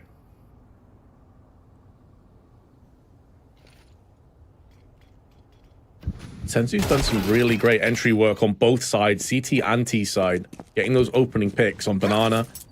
So his loss will be felt. The blitz has been so on point here, 17 kills, well over 100 ADR. The brains and the brawn behind the operation this time around, with a minute left on the clock to try and match and then go a couple kills better onto Yano. See if he can hatch some kind of a master plan here of a clutch. Alu watching the tight angle though, and is Apps, I think, is also covered from Henu once this smoke starts to bloom in. Yeah, I know we're playing this one really well, actually. Like, they're keeping the Mongols on their tiptoes. They're keeping them at arm's reach. It's whether they can get this crossfire in. The first kill being on Blitz is going to give them such a great opportunity now to close the noose and get their 7th round. And they do it without losing any players. X7, very low, but will live to tell the tale. That's exactly what Yano were looking for. Delay the potential fate you're staring, at least for another round. 12-7. See if they can push on and keep fighting on this one. Early deep mid smoke thrown out from Aerial, block that vision off. Ooh, for the Mongols though, it's a pathway straight towards Banana. Now they will eat the nade. A ton of damage done. Follow-up should be good as well to soften them up even more, but this pain train wants to take no prisoners. They're pulling in fast towards the B site. Yuho peppering off warning shots. Henu from the back line slays Senzu. They've grabbed an AK, and Techno, he'll find the first. That's the headshot on the Yuho. Ooh, Mzinio's good as well. This is where it could potentially be all over. Fast flick from Alu on the 5-7. Wins the up-close battle, but you're outnumbered here. 2 versus 3. Both players are healthy. They've just lost Aerial. Techno with a 1-tap through the smoke. Neutralizes the top fragger over on Yano. And now it is the veteran himself that has to try and pull his weight. He has no high ordnance, no HE to bounce off the wall. It's a Molotov and a smoke. One's just been deployed, but his position now compromised, and he runs into Blitz. 13-7 to the Mongols. We favored them to get the W, and they get there eventually. There it is. In the end, the Mongols picking up victory over Yano. It looked like they might have been tired. It looked like they might have been a little bit fatigued coming into this one. But all in all, they play a great game and pick up the pieces. Still recovering from the long travel day, Vince, but being able to play some great CS. And most importantly, take what matters. A win in the BO1 stage here in the groups. A win's a win. They get closer and closer to the arena. That's all they're going to be thinking about. Yeah, I think it's safe to say we didn't see the Mongols playing in anywhere close to their A game. You know, that was like a C-grade performance maybe. We saw a lot of kind of shakiness. Yano looked solid at the start, but just kind of slipped away, maybe down to the tech issue as well, and they never really recovered. But that is the Mongols that we expected to come out here to get a win. Like you said, it doesn't matter how you do it, as long as you get it done. I just see Blitz like put his finger on the fist there. I've not seen that one before. That's an interesting take. Yeah, there's been some interesting ones. Mara and Mzinio had like a kind of interesting fist into a handshake type maneuver. I don't know. It was unique. They're trying out all sorts of new strategies when it comes to the handheld maneuvers.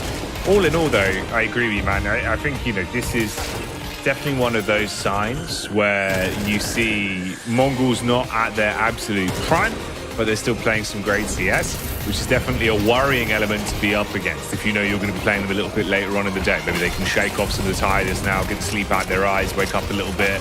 You've had time to just exist in your own skin for a bit longer. They're going to be playing some amazing CS because they were hitting some huge shots. 9-10 always plays to the strength of 1,000 men. He's just got confidence in every fight he goes into. Yeah, crazy plays, Vince. All in all, mate, I think that's a good sort of litmus test of how the Mongols are looking coming into things today. No doubt. I think, head-to-head player matchup, we discussed about how 910's playing against some of the best AWPers, the best teams on the planet, and it showed there. He was definitely a couple of steps ahead of Alu when they had the AWPs in hand. They had a lot more AWPs than I expected, considering how scrappy the economy was for most of that game. And 910 just had way more impact. Like, he was definitely one of the heaviest hitters on the server, as you'd expect. And now, Yano, they have to basically watch on as Nip and Bait play each other later on. And obviously, the loser of that game will be facing them in a best-of-3 potential elimination, which would be heartbreaking if you're a Finnish fan, because this is the only full Finnish roster at this tournament.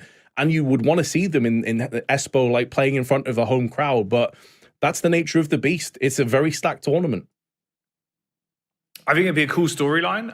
It's definitely just one of those where obviously it's It's not going to be easy. It's definitely not going to be easy to make it through. For Yano, they always have a chance. They're definitely a team that can show up. But the quality of competition you're going to be up against here, it's going to test you. It's going to be really ruthless. And we can see already it's not going to get any easier because obviously bo1 stage, all it takes is one map like that. You slip down. At least, like you say, there is the safety net of the bo3s before elimination. So you do have a chance to sort of slog.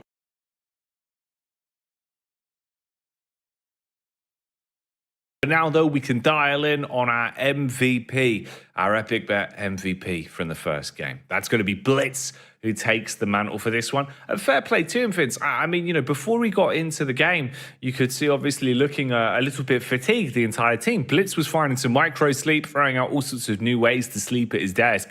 Got into the server, though, and it was like none of it ever mattered. It was like he was awake death matching for hours before the game. Really crisp, great place. It just goes to show how quickly he can snap into his championship mentality. Oh, exactly. I think it's a key element of him being the IGL of this team as well, because they are a team that often is up against it. They are the underdogs. They are in very pressure cooker kind of rounds, and he always seems to come out clutch. For the longest time, he was their best performing player. He was their star player alongside being their IGL. So yeah, I echo everything you just said. He had the top frags, the top ADR, although he had 0% entry kills. And I would like to give a nod to Senzu, who was definitely getting most of them. He was just huge in those clutch kind of 2v2, 3v3 rounds. So definitely a well-deserved MVP. But you could make the argument that it was kind of a team effort there against Yano. There's a lot of players stepping up. Mazinho had a couple of big rounds as well, and we've already touched on 9-10 before. Yeah, all in all, impressive stuff. Blitz coming out head and shoulders in terms of early game impact and being able to rally the troops, lead by example over the rounds that mattered. Rest of the squad looking good as well, though, which definitely bodes well. If you can have those clutch rounds from Mzinho and 9-10, that's the bread on either side of a very tasty sandwich of Counter-Strike here. First bo1 wrapped up, though. They're going to be content with that one. MongolZ dial it in, get it in the bag, Vince. Obviously, in terms of their competition there for Yano, it's going to be a lot more sort of contemplating what could change and seeing if they could reset later on in the day here for Group A. Yeah, indeed, and you can see there what I was just kind of touching on, alluding to before. Yano now have to sit away and watch as the rest of the games unfold. So NIP and B8 will be coming up in our next best of one, winner of which will be playing against the Mongols, of course, in a best of three. And we will get a chance to cast the Mongols versus the winner of NIP, B8, and of course, as well, that elimination kind of match bracket between Yano and to be decided. So still plenty of Counter-Strike today coming up. And then, of course, then we have tomorrow where Group B kicks off. And we've already discussed some of the huge teams there as well. Yeah, it's going to be explosive. So stick with us here at the Elisa Masters. Much more Counter-Strike to get through today. So keep it strapped. We'll be back with some more action after the break.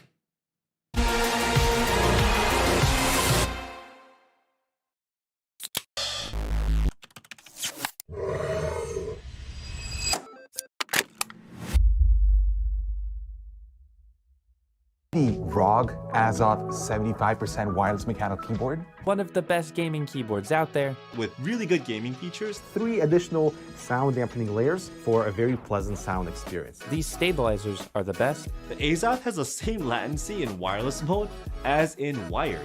Very, very fast. It's definitely a league above every other gaming keyboard on the market.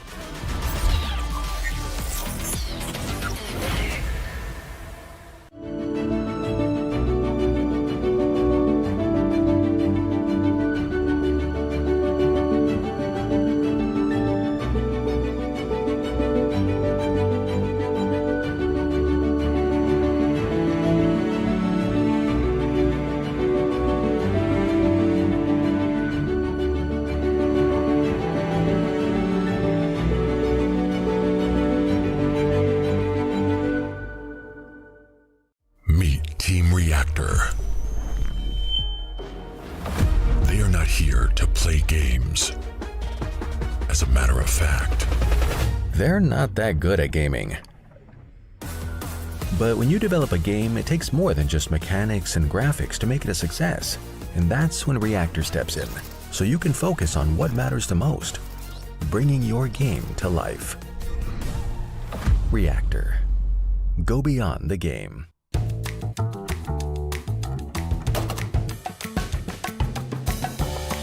What's your sense? Make place on your roof using wheel peasants.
Now hear me, just one more dance, 'cause I know we can make it right again. And I know you're the one I've been looking for, and I know you're the one for me. So baby, I'm reaching out for your love.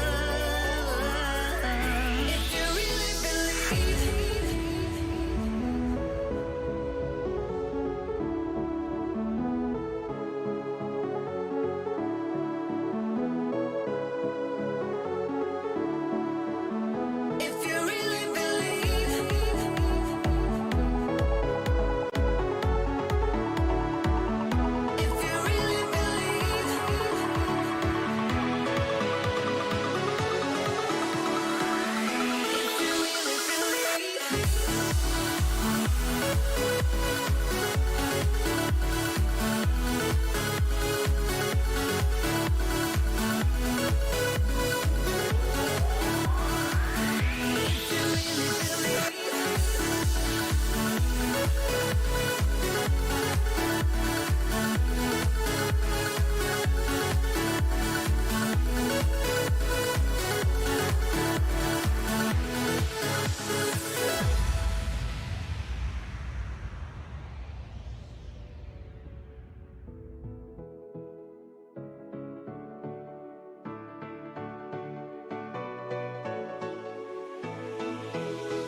Listen, now don't be afraid. We'll never make the same mistake again. Believe me, I want you to stay. You'll never have to be alone again. And I know you're the one I've been looking for, and I know you're the one for me. So baby, I'm reaching out for your love.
Never up, never down, never.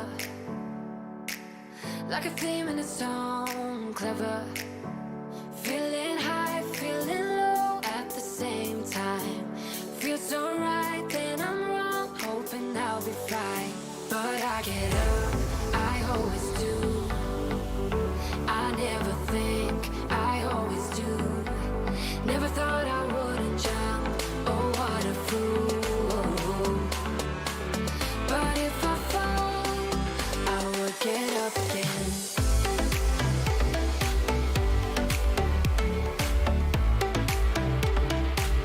I would get up again.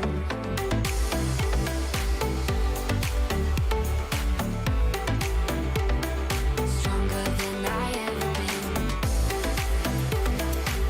I would get up again. Stronger than I ever been. I will get up again. Stronger than I ever been. I can see everything clearer. Trying to fly 'cause I'm light as a feather. But I get high, I get low at the same time. Feels so right, then I'm wrong, hoping I'll be fine. But I get up, I always do. I never think, I always do.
the things life could bring. But now I do anything just to be together now. Yes, it's a new situation, triggered by physical vibrations. So many feels in circulation, and the past is history now. And I believe I was made for you, you were meant for me. Now's the time, so I've got to tell you now. I want you in the sunset with me. Yeah, you're the one, you're the girl in my dreams. Well, there's a fire in your eyes, that's why I still believe. Let's build our future where we can be free. I want you in the sunset next to me.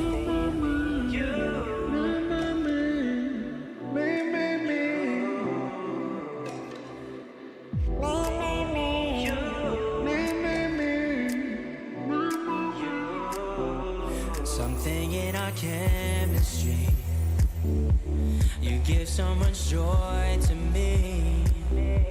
A long way from misery, wish we were together now. Girl, you give me inspiration, let's go and find new destinations. But my heart just needs confirmation. Come on, let's build our future now. And I believe I was made for you, you were meant for me. Now's the time, so I've got to tell you now. I want you in the sunset with me. Yeah, you're the one, you're the girl in my dreams. Well, there's a fire in your eyes, that's why I still believe. Let's build our future where we can be free. I want you in the sunset next to me.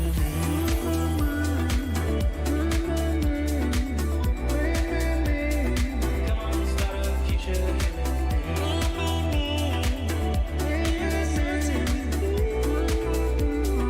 Come on, start a future.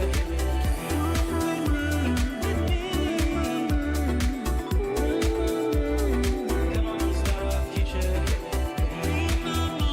With me. Come on,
I've been driving around in my car, looking for some kind of open bar. It's gonna be alright, gonna be alright.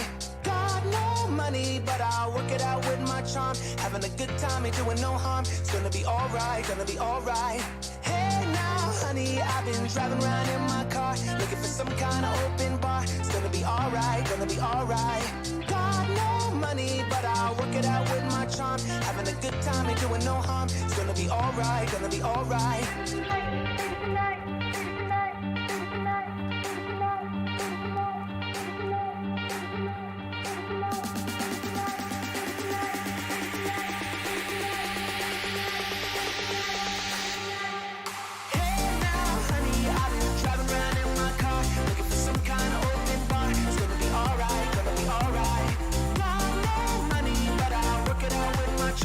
Having a good time, ain't doing no harm. It's gonna be alright, gonna be alright.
Reactor. They are not here to play games. As a matter of fact, they're not that good at gaming. But when you develop a game, it takes more than just mechanics and graphics to make it a success. And that's when Reactor steps in, so you can focus on what matters the most, bringing your game to life. Reactor. Go beyond the game.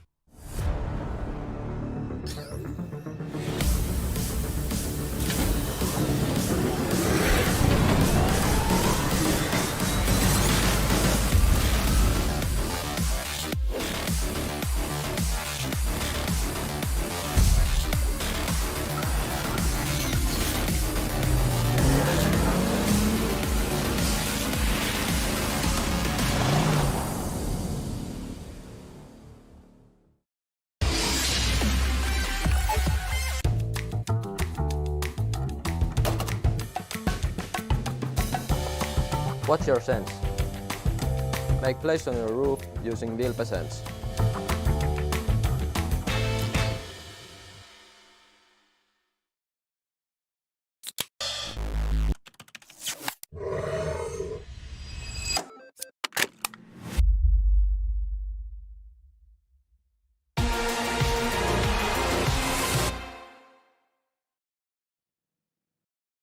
Hello everyone and welcome back to the Elisa Masters. Day one here of the group stage as myself and Vince will be covering Group A. One game already wrapped up, Vince, a BO1 between Yano and the Mongols. The Mongols looked a little bit tired coming into it, but they got the sleep out of their eyes and became the Sandman in the server, taking down Yano. Now we can adjust and set focused on our second BO1 of the day here. Yeah, second BO1, which I think on paper has the makings of being a much closer matchup, is the Ninjas in Pajamas taking on B8. And it's a game that's very interesting for a number of different sort of variables, which we'll get into a little bit later on in our pre-game segment. But what we do know is the winner of this is going to face the Mongols, and the loser will be facing off against Yano in just a few hours' time. Yeah, if you've not seen this sort of bracket before, effectively GSL style format. So if you win your two games here, you win your BO1, your BO3, you qualify straight through to the playoffs in the arena, of course. Whereas otherwise, you've got to slog it through the lower bracket and hope that you can win there. If you lose it, though, and lose two of your games, like if Yano go on to lose their first lower bracket game, they will be eliminated. So it's stiff competition, and it is going to be relatively fierce. It isn't going to be too easy for you, Vince. You've got to come out absolutely swinging if you want a chance to push closer and closer to the arena. For the Mongols, they looked pretty good to start off the day, but like you say, let's have a look at NIP versus Bait. Two teams that have had some topsy-turvy form over the year. Lots of, obviously, roster changes for NIP, but they've had opportunities to impress, and more so for one of their players in particular, Wrinkle. There's a lot to enjoy about this team. Yeah, Wrinkle is probably up there as one of the most hotly anticipated snipers from sort of Ukraine or that region of the world in terms of what he can bring to the table. His individual prowess is nothing short of spectacular when he is on point. But I think what most people have been talking about and why we've had those aforementioned roster changes you just highlighted are because it didn't feel like he was getting much help. It felt like the overall leadership of the team was lacking under Alex, hence the change that they've brought in here. And I'm going to be curious to see how they've been able to kind of fit together a little bit more. The South African Mistem is the new recruit in for Alex. He is now leading this team. Only a month or so, or just under a month, has he been in this squad for. And so I'm not expecting to see like crazy amounts of cohesion here, Jackie. I think that might be a bit unreasonable, but I'd like to see just signs of life. Because NIP, we know that they're capable of greatness. They have Isaac also on this team, who's a very solid player. Rez, for example, but they've just not quite reached that mark, or at least not consistently. They've had a lot of disappointing results as of late. Yeah, that's fair. Again, you know, similar contrast can be drawn to the Mongols in the sense that if you run it back in your mind towards Yala Compass, that's where I feel like we saw the best of this NIP roster in quite some time. They were playing very aggressive, bold CS. Wrinkle had pop-off moments. Him and Rez were effectively a unstoppable duo on the server, Vince. I felt like they had a lot of trust in one another and how they played. Since that point, though, I can't say I've seen the same level of impact and confidence in their play really to date. I feel like it's been a bit of a downwards incline. So you'd hope, obviously, with the changes now behind the scenes, a bit of a fresh lick of paint in terms of roster. Maybe there's some changes here that will allow this NIP team to push a bit further. I've got a fair amount of time for this team, Vince. It just felt like you say, it didn't quite click into place, which is a shame because it seemed like they had a lot of good moving pieces. Got a bit of a head-to-head on our screens here, though. The two young guns, Yokab and NPL. NPL, of course, who you may remember from a few major cycles ago, made his debut, right? He was given the opportunity to see how far he could take it. Maybe he was a bit too young for the promotion at the time. It wasn't the best run towards the Paris Major. Since then, he's kind of been resetting, finding his place again in Global Counter-Strike and seeing what sort of damage he could deal. By no means a bad player at all, though. Awful lot of pedigree to him. And he's had more time to acclimatise to the Tier 1 scene as well, Vince, in terms of obviously his age when he was first thrown into the midst of the meat grinder back towards the Paris Major. Yeah, no, 100%. He's one of those guys that had a lot of hype behind him. Obviously, he was kind of languishing away at NAVI at the time. And Jokab kind of fits into a similar role. He actually gets his kind of promotion up from the Young Ninjas. He is replacing Maxter. I'm not sure if that's on a permanent deal or if this is more of a trial run. Not entirely sure, but what an opportunity he is being afforded here, Jackie. Like, young guy, good stats from the Young Ninjas, looks like a real solid player, but can he do it against the upper opposition? Well, that's what we're about to find out. We'll find out. And we'll see if the map choice is going to affect that as well. Let's have a look at what the veto is going to be for this one. Bait banning out Vertigo, Nuke and Inferno being the NIP bans as well. Goodbye Ancient as we start to rattle our way through. No Dust 2 for this one, Vince. Never a dull moment, never a Dust 2. Yeah, it's a map that NIP just typically don't play. Only twice have they played it, and not enough real data there. Nuke's not a map that they find themselves playing that often either. So, yeah, it's going to come down to Mirage, which I think is a pretty even keel map. What I will say about NIP, though, they've played it 6 times. They have a 17% win rate. Like, they have only got the 1 win and a whole bunch of L's. So do keep that into account. But you could also play devil's advocate. They've played against FaZe. They've played against Astralis and Cloud9 in those losses. So, like, fair enough. They're very good teams. Yeah, it's fair. Let's have a look then at the keys to victory on this one and go through some of the key points. Team in transition being the first one, Vince. Yeah, that was for NIP. We've kind of touched on that already with the whole Mistem coming in for Alex and also Jokab coming into play as well. They've been a team for less than a month. In fact, even less than that if you take into account Jokab getting kind of promoted from the Young Ninjas.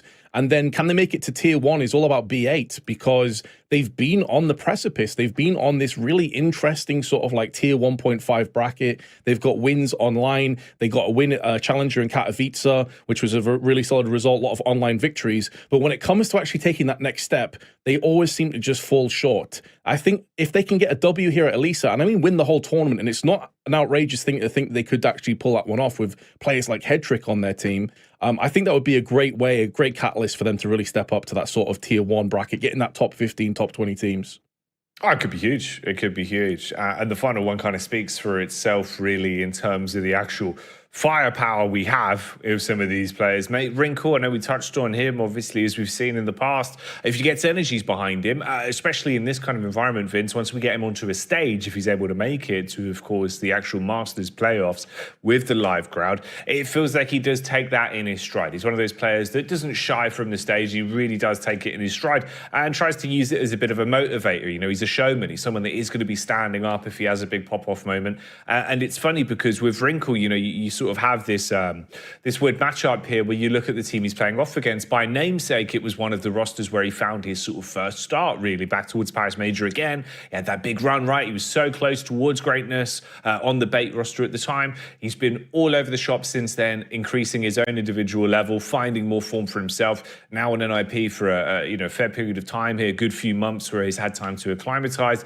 And then you have one of these exciting matchups where by namesake, he's going up against that old organization that he had previously had a bit of form on. I think it's a fun one. It definitely bodes well in terms of some of the storylines that we've got here. Oh, no doubt. And I think it's going to be a very important, integral part. Like, we put the head-to-head together of NPL versus JoCab, because I thought it would be a bit reductive to have, like, two separate things of, oh, it's the AWPers against each other, and then, oh, it's the AWPers against each other again as a key point. So, but I think it is a really important part of this game, especially as we find ourselves heading across the Mirage as well. It's a map where AWPers can definitely have a ton of impact and really take over the server. So I'm definitely looking at these two players and thinking, right, which of these two is going to come out in the lead? You're probably going to give the slight edge to B8 though, Bait in terms of like their win rate on Mirage. They're very comfortable in the map, but also because of the points that we just discussed, like it's new leadership. You are pretty much top to bottom changing the dynamic of how you play the game when you substitute out Alex, who was with NIP for quite some time, had varying degrees of success, with Mistem, who is a much lesser known commodity. How is his leadership going to fit with this team? Is he more of an aggressive, more of a passive style IGL? What's his fragging going to be like? I think there's a lot more unknown variables and kind of moving parts when it comes to NIP right now as we go into this game. Whereas B8 have been together for quite some time. We know what these guys can do, and they've been pretty consistent as well in their previous results. So I give a slight edge here to Bait, but that's also, to be completely honest, holding my hands up, that's saying I don't know too much about NIP and how they're going to be coming into this game. Yeah, I think it's this iteration of NIP that is a little bit of a head scratcher for me. Sort of, what's the vibe like? How are they playing when they actually get onto the server? I think overall, as individuals, there is a ton of talent there. But like you say, man, you can't really take that away from Bait. Bait, again, it's a roster, we've seen them popping up. We've seen opportunities where they come so close to greatness. They're making runs deep towards, late portions of RMRs. Some of these players have been all over the shop. You've seen their names before. Yeah, it's not going to be a walk in the park for either one of these two teams. I think it's definitely a fairer matchup. Be interesting to see what the individual level is looking like on some of the sort of showstopper players, right? If MPL has a big pop-off game, if he's able to show some of that sort of momentum that he's got behind him, if you see some of the classic sort of duo showmanship on the NIP roster as well, where you get Rez and Wrinkle playing off each other very nicely. Usually one of the big things about Rez as well is that potential for his late game flanks, the way that he's just so bold with the AWP. He'll try and always get himself into really unorthodox angles and take the fight towards you, sort of catch you off guard. So it could be a lot of telltale signs in this one. We saw Spray XD as well, the coach for NIP, behind them there. Big Daniel, someone that obviously has an interesting way that he approaches the game, spends a lot of time digging deep as well. So wonder how much of his impact alongside will help them out, having that extra coaching role there. So you've got more momentum coming into this matchup in terms of the homework being done and just how NIP's form is looking like. Again, though, Vince, I think this is another one of these BO1s that could go either way, mate. It's relatively close here in Group A in terms of the draw we've got on with the 4 teams. Yeah, and just to also kind of piggyback off what we were talking before with the unknown variables of NIP, I mean, you've just perfectly kind of explained like what Rez is capable of doing. We know what Isaac's capable of doing, seeing him play back at like Game of Legion, etc. in the past. They've only played one official game since they've had this full 5 roster, and that was against Ecstatic, and they got beat pretty comprehensively 2-0. Mistem actually top fragged, and Isaac and JoCab were at the bottom of the scoreboard. Now, of course, Ecstatic's a totally different team. It's a completely different environment, etc., etc. All the caveats being put into play. They have not played many officials as this 5, and that's why, as just mentioned before, coming into this, there is an unknown sort of quality to this team, a quantity. We know Rez, we know Wrinkle, what these guys can do. But if Mistem is going to come out here again and have to top frag as the new kind of IGL, that may bode pretty poorly. Now, it's a very small sample size, so we'll see what happens. I'm really excited to get into this game. I have been informed there's going to be a slight delay, though. So hopefully, fingers crossed, we'll be in sooner rather than later. But yes, NIP certainly an unknown sort of level to them right now as it stands. You never know. You never know. I mean, they're looking a little bit cocky right now, Vince. They're having a good time. They're showing off. Bit of jokes, bit of smiles. Everyone's bantering. They definitely look like they've had more sleep than the Mongols. I tell you that much. Oh, Yeah, for sure. look, there you go. There's the little bunny ears in the back. He's goofing him. That's what the kids would say there, Vince. He's been goofed. Goes straight back to business though. In ears, back in, headset on, ready to roll. Full concentration on the screen right now. No shenanigans, wants to warm up, knows the importance of this game. As you said, this sort of like GSL format, it's pretty unforgiving. You get a best of one and then a best of three, and it's the same for everybody, of course. You can't complain about it, but it doesn't give you much room for error. If you get started in a very poor way here in the first best of one and you crash out early on, things can get awry real quick. And although Yano didn't look like world beaters, I don't think we were expecting them to really against the Mongols. You never quite know what they're capable of pulling out when it's really, really required. And again, there's so much incentives for them to play in front of that Finnish crowd.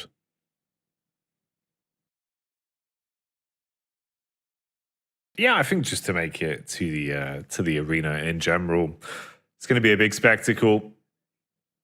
Looks like it should be a very exciting event. Obviously, every year it always feels like it gets bigger, louder, brighter. Always something else added to the show. So I'm sure once we do get to the arena, Elisa will have plenty in store to keep you on the edge of your seat.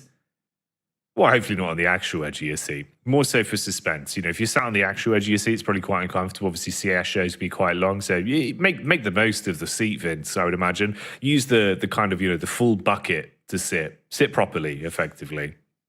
Yeah, I can tell you, if I sat on the edge of my seat, it's snapping pretty quick.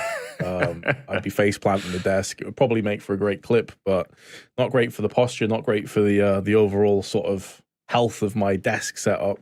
Rez has his headphones off, never a great sign. He is very much a veteran as well. We've got quite a few veteran players here. Obviously, we're talking about, Alu, etc. in the previous game. Rez has been a part of NIP for a considerable amount of time. In actual fact, I'm gonna find out right now just how long he's been there for, because it must have been for at least sort of 3 or 4 years. He's been there since 2017, Jackie. Yeah. 7 years, mate. That is insane at CS. Like, that's so rare. Yeah. It's mad. It's mad. It's almost encroaching on, like, some of the old school Fnatic players' level of brand loyalty to the organization. You've been there for ages. The weirdest one for me is if you think about all the NIP teams that have come and gone, and Rez is still standing. Yeah. And weirdly, it's also, I think, only this year with him and Wrinkle and like some of the moves I saw, especially battles like Yala Compass, that's where I think I saw some of the best in Rez in a long time, where it felt like he was actually like playing really confidently again. He was taking fights and had good synergy in terms of the setup with his teammates as well. It's like the freshest look Rez we'd seen in some time. Yeah, and he's still only 26. That's the other thing. He's still a fairly young man. You'd think, oh, he's been in the team for 7 years. He must be ancient, must be near retirement. Nah, he's got a lot of more gas in the tank. And yeah, I mean, when you take into account as well, he's been there since 2017 and all the different iterations of NIP, as you highlighted. The rest of the team that is active right now on the roster were all brought in 2024. So this man has been there as many players have came and gone. Should also be mentioned, by the way, like Hedrick is one of those guys that he has played with in the past.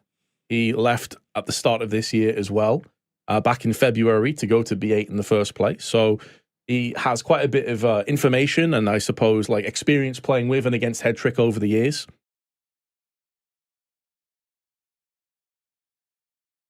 A couple more technical issues behind the scenes we're working on. I appreciate your patience, guys, whilst everyone on the Elisa team resolves the problems. Hopefully get this one fixed up as soon as possible. Swapping over an SSD to make things as simple as possible to get the issue with the players sorted and get things rolling.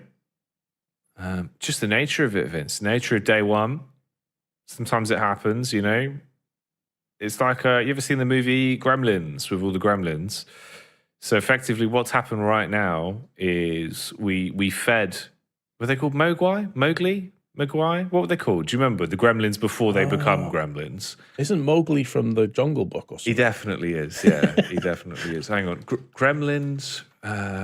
Gremlins before exposed to water name. Mogwai. They're called Mogwai. There you go. There you go. And that's the cat feeder. Mogwai, if they're exposed to water or fed after midnight, they multiply and turn into gremlins. Now, see, what happened was we accidentally left some water out in the studio with a whole bunch of Mogwai, very friendly. But they've drunk all the water vents, thousands of them, and they're now inside the PCs. So we've had to send in our top men wearing large gloves to attempt to remove all of the gremlins from the computers. Fortunately, they're friendly, right? Like, it could be worse. It could be orcs. Because if I remember correctly from the Warhammer 40k universe, I believe orcs also multiply in a similar kind of way. It's like a fungus or something. So yeah, it could be worse. You know, you don't want some orcs in your PC. I think that could be a bit of a problem. Well, you see, the Mogwai would be friendly, but when they're gremlins, it's already too late. Then I think they're pretty ravenous. I think at that point they're gonna be causing issues. You know what I mean? But yeah, orcs are basically just fungus. They're like space fungus that spreads, right? And they just will it into existence. They're like so convinced that something is real that they make it real, basically. There's a story about the orcs when they have to fly out. It's like a stolen Imperial jet, and it's got no fuel, but they hop in and just believe it has fuel so much that they take off.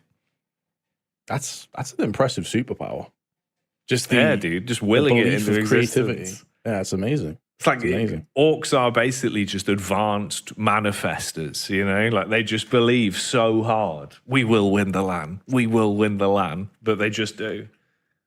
So just a really aggressive, violent version of like a genie in a bottle then. Basically. Make it happen. Yeah, basically. Make it work. Imagine that. We'll do that. We'll reshoot the entirety of the Harry Potter movies, one for one, but with orcs. And they're all just doing magic around Hogwarts, you know? I was never this might be a hot take. I was never the biggest fan of the Harry Potter movies. I didn't read the books either. So that would make it a lot more entertaining for me, at least. Yeah. Why is it always you three in here when someone's in trouble? You what? just fully walking out. Harry! Instead of wands, but it'd just be like massive tree stubs. Yeah, I don't know. I've kind of, that's what I had. That's all I've had for today. It's 2 p.m. We're 40 minutes deep into the tag pause. We've gone through orcs. We've gone through Harry Potter. I don't know. We've touched on gremlins as well. Yeah. Be careful because they will bite you. So if you're touching on them, then, back of the neck, not the belly, probably. It's been a while since I saw. Is gremlins the one where you can't feed them after midnight, or they properly like full go crazy? Yeah. Right. They start off as like the little fluffy fellas, and they're all nice and friendly. And it's like a suburban neighborhood, you know. It'd be like an American guy that's like, "Don't worry, it's just Mogwai. It's my pet." And then the creepy man who sold it's like, "Remember, don't feed them after midnight." And then he accidentally nibbles on like a McVitie's biscuit. Other brands of biscuit are available, of course. And then, just 12 of them pop out and they're all like ravenous. And yeah, it all goes a bit crazy. There's one of them called Spike, I think. Spike was like one of the prolific ones. And he had like a white mohawk, basically. And he was a right terror. He'd be like putting stuff in the microwave that shouldn't go in the microwave. He's breaking street lights, all sorts. Oh, chocolate cam. Here's one for you chocolate fans out there. Look at that. I don't know. I don't know what to do anymore. We've reached peak player cam. The look on his face. Oh, fully zoned out. We've sent the admin in. Can you stop eating that chocolate? We've got gremlins in the building, mate. Can you stop eating that chocolate? There you go. Spray XD with the fist bumps. Good old Daniel. I think his last name's Kogan, which is quite close to Hogan. like Hulk. Yeah, dude. Hey, brother, you ready for the games? Take your vitamins and nutrients and all that good stuff. It's going to be a BO1 today, brother. We're up against there as well, of course. He was a legendary Swedish player in his own right. He is. That's all I've got. Mate, this is great. We're doing really well. It's high quality feel. They've had chocolate, they've had fist bumps. We've pointed out the players. That's a team on your screen there, consisting of the NIP name. Rez now smashing his hand warmers into the desk. Yeah, keeping themselves occupied. The only silver lining, I suppose, is it's happening before the game starts. Like we had the other side of the coin in the previous game with Yano, where after, I think it was 2-0, right, Jackie, where we had the tech issues. So at least this is before any rounds have been played. If you just joined us, don't worry, you haven't missed any rounds. It is still 0-0. We're yet to get started on Mirage in our second best of one of the day. This is the game now. We've changed the structure of the group stage. It's just a battle of attrition. It's about survival, Vince. We've locked 40 people in one room, and we're going to see who makes it into day 2. That sounds like some crazy Mr. Beast video. To be fair, I do remember doing a World of Warcraft event where we went around London and I was interviewing people going, yeah, I've got 48 guys in one basement and we're going to see who comes first. What do you reckon? And everyone was just like, sorry? I was going, yeah, it's a World of Warcraft event. Because they're doing it for Race to World first. And I was like, well, that just sounds hilarious when you say it that way. So that was good, dude. Went around Shoreditch freaking people out saying that. Thought I had a weird basement event going on. Just a WoW competition. World of Warcraft. We've reached that point of the film now. So anyway, let me just do my dailies really quick. I'm just going to go help this goblin. And this little goblin fella has built a camp. So I'm going to just give him some wood so he can finish building his camp. Rock, paper, scissors. Here we go. Oh, okay. Spray XD in with the scissors. Instantly stonewalled there. That's a double rock. Here we go. Ooh, double rock again. Rock is always quite powerful. Scissors. Throws out the scissors into the rock. I don't know what that was. He tried to just grab his hand there. Oh, behind the scenes. That's a scissors into rock combo with the back turn. So Spray XD's parried him there. Still not finished the chocolate bar. Delayed start on screen. It's all getting hectic here in the tech pause, Vince. A lot going on. There's too much talking, not enough eating. Come on. Get that chocolate in you. Okay, we go. What? That's just cheating, bro. Get it down, you boy. What's he doing? Yeah, what's he doing? He's never played it before. He's never played it before. Do love rock, paper, scissors, mate. Great game. High quality game. Next, I'll be playing Noughts and Crosses. Yeah. What was that? Is that a kebab? What was that? What was that? Oh, sure. Oh no, there's a spill. Captain Kutka's made a spill. Oh dear. Oh no, Captain Kutka. What is that, like coffee or something he spilled? It looked a bit brown, didn't it? I think that's a coffee. Oh mate, that's everywhere now. That's going to be sticky. Hello, production. Yeah, we've got at least 50 cc's of caffeine over the floor. You stain the chair, the mixer, the whole PC's drenched. We're going to need an entire new player. Looks like Ben have just washed the entire team away by accident. Please send them in. Wrinkles got in on the chocolate hype now. He's having a nibble. Got to keep that energy high, man. Locked in. I'm glad at least like the players that we're seeing are all smiling. Like no one looks, like Blitz from the previous game, MongolZ, looked like he was going to sleep, look completely out of it. These guys are having a good laugh. Good bit of banter between them. Keeping the energy light. Yeah, bro. They're just chilling right now. Living it up. Having a great time, all in all. Everyone's having a slight recline. They're just watching the cleanup happen, assessing it, understanding that there is some cleanup going on. Rez possibly logging back into Steam. Maybe this is the new SSD that's been delivered because he's got his phone. And there is the, you can see there, that's known as the designated phone box. That's the DPB that's being held there by the admin on the left. Obviously, this is a Faraday cage device. You put your phone in there. It's got 16 different locks on it, Vince. They put that one backstage so no one can access it. Cleaning up the spilt drink now. Little smile for the camera. Asking where the nearest bin is. They've said it's just over there, just off stage. And he's going to go wandering towards that bin. He said, I'm not going anywhere. I'm just finding the bin.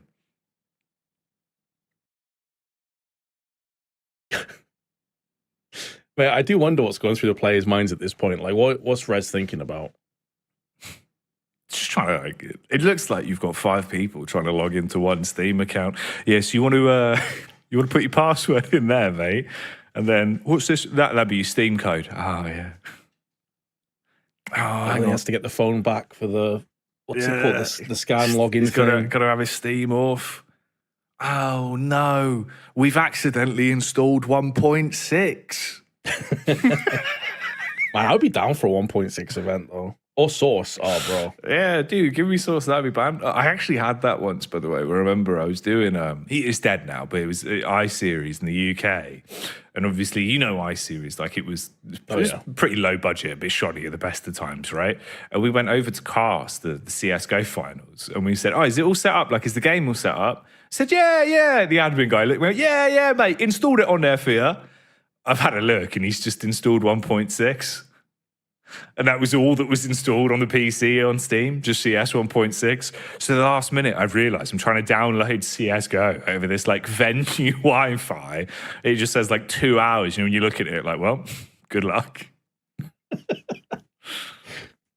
Yeah, it's all ready for you, mate. It's all installed. It'll be fine. What makes that even worse as well, because I guess a lot of people that just joined around CSGO or even sort of recently in the last few years won't realize that at one point there was quite a big sort of debate whether CS Source or 1.6 were better. Like a lot of people stayed in 1.6, they would constantly trash talk Source. So that also was like another potential banana peel. He's just mugged you off. It's like Source, 1.6 superior, mate, deal with it. I know, bro. It was like the subtle jab you don't even expect. You know, just wham, hits you with one of those. It's crazy, really. Not many sources left these days. They've all been forced back into the shadows. What is Wrinkle doing? What was that? That was crazy. He's whipping out all the moves. That was the Wrinkle lean back.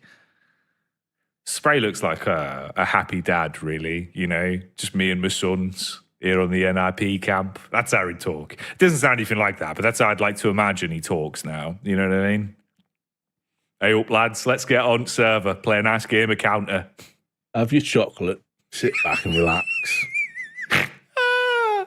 Oh, God, just him coming in. Don't worry, lads. I've got your chocolate bar foot break. Yeah. Why is he from Yorkshire? That's what I mean, dude. It would be funny if he was like, Wrinkle, get on up now. Thank goodness you're here. They're coming, B. Spray XD. A little bit of background about him, if you don't know. He used to be a beekeeper. He was a competitive beekeeper in college. He told me that he had raised 6 generations of honeybees over his life. He's pretty proficient with the bees. He's not scared of them. I saw in real life at Pro League, there was a bee that once landed near Spray XD, and he was kind enough to put some sugar into a little cap of water, and he fed it to the bee. Gave the bee enough energy to fly away. So there you go. Spray XD, nice guy, loves the bees, saving the environment one step at a time. Mate, bees are so important for the entire sort of like world planet health. Oh yeah. Without bees, we're screwed. So he's doing his part for sure. Oh yeah, he knew. Because like obviously, you think about the long-term Vince. If the bees are dead, Counter-Strike's dead because we'd be dead, right? So if you save the bee, you save Counter-Strike, you keep yourself in a job. So Spray XD basically is Counter-Strike Jesus. Yeah, effectively, yeah. Like he is. He saved the bees, which as a byproduct has saved us. He's kecking now. Look at him. Oh, he's beating him up. Whoa, he's saving the bees, but he's beating up the team. All right. Going to have to send the admin in there. There's been a physical altercation. Spray XD has punched a player. He's attacking players now in the building. We've had to remove him from behind the NIP camp. We've asked him politely to leave. He said no, he's not leaving. Look at the body language. He said, I'm here for the bees.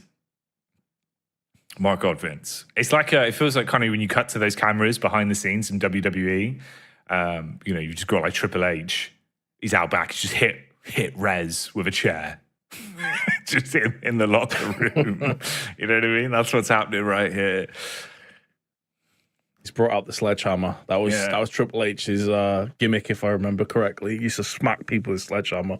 Just perfectly reasonable things, of course. Exist has just had enough, and he's just dialed out. It's like when you're at a train station and you just let the world go by without actually paying attention to anything. That's sort of like the mindset he's in right now. Spray XD, he's just trying to keep everyone happy. Having a little giggle. This is crazy. They're going to put him through the announcer table, Vince. Oh, baby.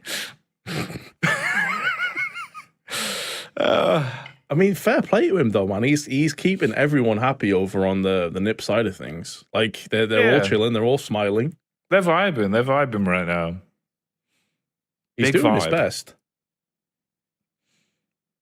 Have you ever seen that Twitter account, Vince? There's a Twitter account called Toilets with Threatening Auras. Mate, what? And it has like different pictures of different toilets. And like they'll just be really threatening by aura. So you'd like, I'll try to find you some examples later, but God, yeah, they're banging, dude. You'd have like a toilet, you know, it's in like a really liminal space, looks really spooky, all sorts of stuff. If you haven't seen it, there's fun for the viewers at home. Look that up. Go on Twitter, find that. Yeah, have a look at some toilets with threatening auras. We're not responsible for any bad things that you might see, though. Oh, man.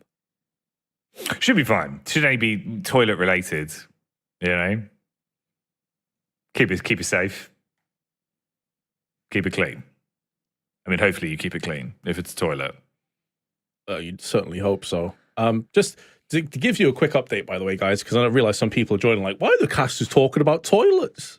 It's because there is a prolonged delay, a tech issue. We're not entirely sure what it is. We're not sure on the ETA and when it's going to be fixed either. So Jackie and I are just, we're filling time to the best of our abilities. We've already talked about gremlins and orcs and Triple H and sledgehammers. Then it was toilets. If you've got any topics in chat that we can talk about, maybe we'll jump in. I had, where is it? I had this one. This was an interesting one. I had this prepared from earlier because I was reading into, it's like Japanese words that describe certain emotions. So like very specific, well, they're not really emotions though, Vince. Like they're kind of lies. I'm trying to find a good one, but it's effectively like ways to explain, you know, feelings, but like really obscure feelings. So imagine like the feeling of being in like a library, you know, when it's kind of quiet, or if you were indoors in your house and you could hear like the thunder outside, that kind of feeling of like safety, but, you know, secure and warm, but outside rumbling. All of these like weird feelings have like words associated with them. I'm just trying to find the article again now. It's quite interesting. But there's like unique ways to express very obscure things in Japanese. That's really cool because we don't really have anything like that in English, right? Like you would just say exactly how you described it. I know exactly what you mean, though. Just be like, I'm home and it's thundering, feels nice. Yeah. It's not bad. That would be the ultimate way to cast, mate. Just do, not even like minimalism casts, but just like bloke casts, you know? Yeah, guy gets a 1v4 clutch. That was all right, mate. Yeah. Right. Well, about the bloke casts, yeah, obviously got like two groups, teams, haven't we? 5 aside, 5 people either side.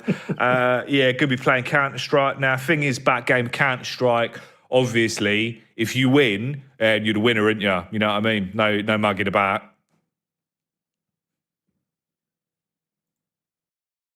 This is a question for you, Jackie, from Twitch chat. Because I don't really listen to rap music much.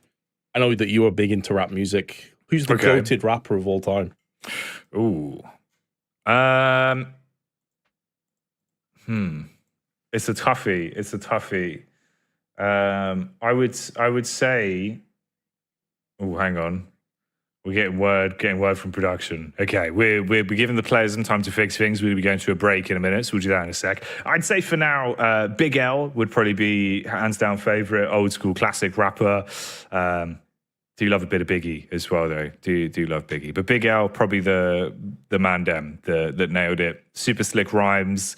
Some incredible moves. Problem is, Vince, all the good ones, all the best ones died. They died way too early. So it's a nightmare. It's a nightmare. But we're not going to be. We'll still be here, alive, most likely. But we'll come back in a minute. We'll give the players some time to fix things. We'll get the admins on it, see if we can resolve the tech issues, and then we'll get back into the show. So don't go anywhere unless you just want to put some Big L on your Spotify. Otherwise, we'll see you in a bit.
They're not that good at gaming. But when you develop a game, it takes more than just mechanics and graphics to make it a success. And that's when Reactor steps in, so you can focus on what matters the most, bringing your game to life. Reactor. Go beyond the game.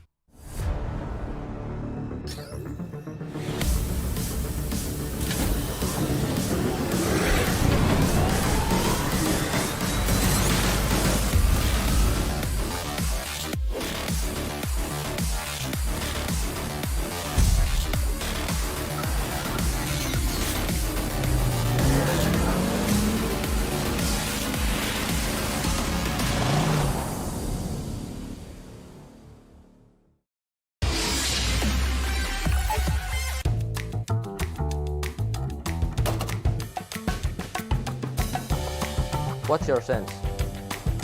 Make place on your roof using sense.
All right, welcome back, everyone. Thanks for sticking with us here whilst the admin team resolves the issues and we get everything fixed. We had a problem with players connecting to the servers and some issues with the SSDs. Hopefully now that's all to one side and we can focus up for our second BO1 of the day here. You're joining us for the Elisa Masters 2024, and we're trying to decide which teams out of Group A and Group B tomorrow will be making it through to the Arena playoffs live in Finland, Vince. This should be a bit of a tasty one. Obviously, we set the stage for it a while ago now, but we'll rehash it so everyone's aware of what's going on. NIP on our screens going up against Bait. Indeed is the case. We've already had one game take place earlier today. That was Yano against the Mongols, and the Mongols won at 13-7 pretty convincingly in the end. And so therefore, the loser of this game will play against the Finns of Yano, and the winners will go up against the Mongols in best of threes. This is going to be a best of one, and it will be Mirage, where we do jump into a gear. You can see now the coaches getting themselves prepared fully, and the players ready to jump onto the server. I believe the knife round has already taken place, or it is currently taking place. One of the two. One of the two. But we'll find out. We'll see what's going on, then hopefully get into the action as soon as possible with this one, kick things off, and see what we're working with. Mice seem to be working. All the headsets are on. No more chocolate being devoured on the stage. So we're probably pretty close to where we want to be. Yeah, got to keep that energy high. Got to get yourselves in the zone. We were talking about this before. We had a tech issue in the previous game as well. It can really mess with players once the game has started. Well, this is going to be a fresh slate. Everybody gets a chance to jump into the server in their A game. Exists behind there, bright smile on his face as he looks on and watches his teammates get themselves warmed up. That's an interesting grip. Are you more of like a claw grip type guy? Or are you more relaxed in your grip when you're on the mouse? I have like thumb close to the edge on the left-hand side of my mouse, and then, you know, fingers all the way over. It's kind of like, I guess it's like palm, but I really encompass the entire mouse, basically. My hands the whole way over that bad boy, and then I just pile it in that way. Pile it in that way. But we'll see what the flicks are looking like for the players, Vince, as we can dial it in. Bait versus Nip. Mirage being the choice of map. And we're ready to kick it off. Second BO1 of the day here for the Elisa Masters. Thank you all for sticking with us for this one. Production, everyone behind the scenes that's got this game ready to go. Let's enjoy their hard work and effort and see what sort of a show NIP and Bait can put on for us. Nades dashed down at the B site early, but it's Wrinkle with the USP and Isaac supporting. Oh man, they really isolated the rest of the team from jumping into the site and overwhelming. The HE and Molotov were perfectly placed, so Captain Kirka and Alex both down. Headtrick, Essential, and NPL are the players. I have to try and pick up the slack. NPL, one of those guys that we were looking at coming into this with a 1.20 rating over the last 3 months. He's been in fine form, and they'll need to lean on him to get them onto this site if they want any chance of success. But Wrinkle has removed his head, and in doing so, the rest of the T should fall prey to these USPs. Indeed, they shall, and it's a pretty straightforward NIP round to kick things off. It's classic Wrinkle. That's what he does. He comes out swinging on pistol rounds, hits some 6 shots, wants to warm himself up. And he really is kind of the spear of NIP. He's one of these players that's always going to be throwing himself into uncomfortable positions, very consistent with the sort of frags that he'll be finding. Great synergy between him and Rez in the way that they scrap on the server. It's a great first round for NIP. Ideal start on the CT side. Knock-on effect for Bait, of course. It's just the pistols. And you're looking to see if you can make out like bandits with potentially a bomb plant off the back of this one. Missed him. The sole defender of the A bomb site. Can't live up to his name here. Got to hit him with the USB. Oh dear. So many headshots. Getting dinked multiple times by the Glock, but now Rez is going to come into place and activate for a triple. And could very well be a quad. They're not able to deny the bomb plant, and that really was the mission for B8 coming into this round. Had basically just Glocks, and they come out of it with a post plant. They'll be very happy with this outcome. A kill on top of it. 2-0 start for NIP, but the money is already brimming. They can afford an AWP if they should choose. So this is where things get very interesting indeed. And although there wasn't a great cost to the economy of NIP, they know now that B8 are coming into this round all guns blazing.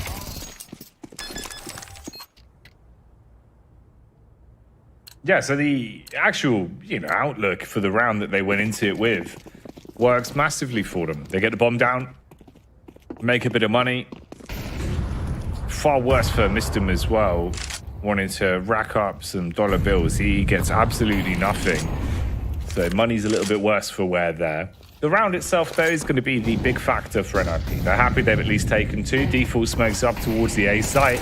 Block off the stairs, block off the cross. Mistum takes first contact this time and wins out versus Kirka. Isaac's going to be tested at B. Passes on the first and peppers the second player as well. 2 casualties, though, as Wrinkle goes down alongside Isaac. Yeah, so deciding not to go in for the AWP, instead the full rifles, and they've ran and gunned their way onto the site. A very slow rotation, though, for Alex, and he could fall prey to Mistem or Jocab, as he'll be making a lot of sound on the approach. The spray is a little bit labored, but Mistem finally gets his man, and that's going to put a lot more pressure now onto the 2 remaining B8 players. As the bomb is ticking away, already half of that timer is gone. It's all down to Headtrick with the AK. Knows one plays in kitchen, doubles up with that spray, and Headtrick, who is exceptionally low now, is going to be bested by Jocab just in the nick of time. It's going to be a close one on the defuse here. Can Jocab pull this one out of the fire down to the last few milliseconds? And it will detonate straight in his face. Whoa. Close on the time there. Not quite enough, though. At the very least, I mean, you take the weapons out of their hands. It's a full reset, but it's the bomb plant and around for bait. That's what they were looking for. So they at least get 1 on the board relatively early into this matchup here on Mirage. NIP. Rebuy coming back out, making the best of the broken cash in terms of a balanced flow of money. So it will be 2 MP9s, a FAMAS for Res, and finally 2 M4s supporting that. Limited utility on a couple of players as well.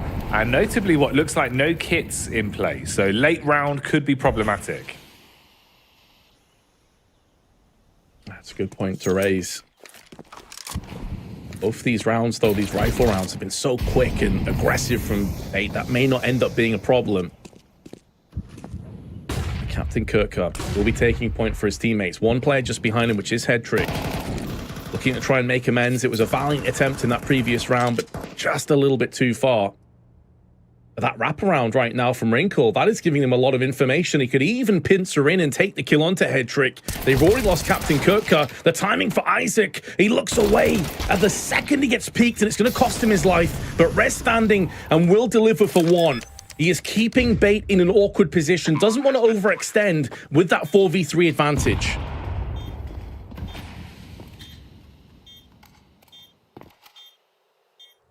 Simple. Waiting for the push, but it's the backstab from Headtrick that pops the head of Jocab. Rez goes down in the meanwhile, and it's all Wrinkle. 1v1 versus Headtrick. Reveals his position towards shorts. Oh, labored spray. It looked like it was getting a little bit rough there, but he recovers, hits the target, takes down Wrinkle, and they'll take the round with it. Oh, that wrap. The look.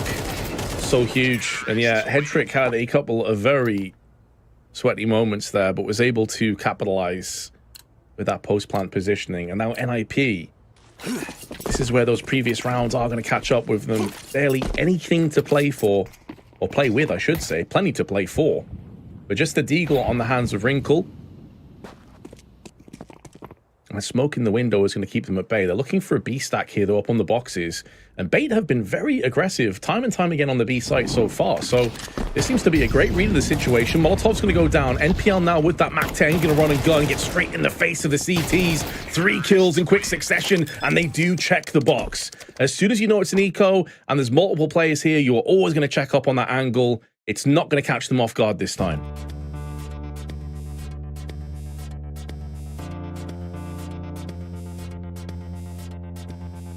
Back and forth early game. Some less than clean rounds. Moment to talk as well, with the tactical pause being called in that exists. Can dial in some keywords to the NIP roster. take note of potentially something he's noticed, reading from the strat book as well, maybe something they prepared there. Off the back of the claps, they set their focus on the game again.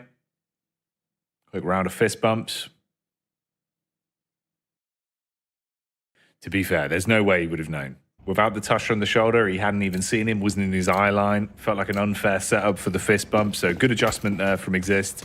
Switched on about the fist bumps. That's why he's a coach. He gets it. Not much utility, though, is there? I mean, Wrinkle's down with just the AWP. It's a very powerful weapon in his hands, of course. But he has missed his chance. Flubs his lines, gets forced back. Gets another shot, goes right down the middle, and somehow doesn't stick on anybody. And it's going to cost him his life. They just spray him down with the MAC-10. It's another post plant in. Ooh, a Senful. That is a hell of a pickup. Shutting down Isaac. Wrinkle forced to retreat off the back of the 1-for-1 though. And in reality, the round itself looks to be going the exact same way. Not worth the risk of trying to go for the retake with how much more of a deficit it would do to the CT side cash flow and how low they are. You better just hope you can actually hold on to all three of these players to buff out the brunt of the damage that's going to be done to the economy if they want to afford themselves a hefty buy in the next. And Headtrick is looking to hunt.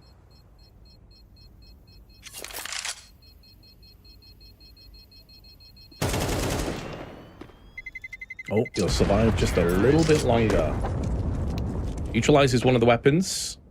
It's the young ninja himself that falls prey to the AK-47, but yeah, that's a round that Wrinkle's going to look back on and want to forget ever so quickly. He had two golden opportunities to shut down one or more players. There was even a potential lineup for a collateral on the approach there. And it was Kurtka that was sent packing as a result over on triple box. He is going to get another roll of the dice, though. He has the AWP in place still after the save. He is one of their big talisman players, though. He needs to start getting some impact. He's on 6 kills already, which is solid, but it's the AWP where you want to see him shine.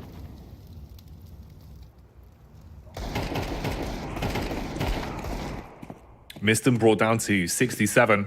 And it's Isaac's Deagle that connects, ripping its way through Alex 666, NPL. Loses the fight as well versus Isaac, so the D round certainly heating things up for NIP. And that's the one they're actually going to take. A lot more fired up as well. You can see Wrinkle getting animated. He really does get loud, Vince. This is someone that I've seen particularly explosive at any point in the game of CS. You can see like he really feels the energy and the tempo of a game of Counter-Strike, and it flows through him. He's very switched on when it comes down to him feeding off of having a good tempo game to start to go for ridiculous plays. If he's popping off outside the server, usually translates into how confident he's going to be inside the server as well. Yeah, it does feel like the AWP definitely lends itself to that kind of a player as well. Momentum-based players. But that's sometimes the devil's advocate on that, is that if you're having a slow game and a quiet game, it can feel like a graveyard. Eerily silent, no impact whatsoever. However, to kick this round off, it is the opening pick being on NIP. Interestingly, the odds were favoring Bait coming into this game.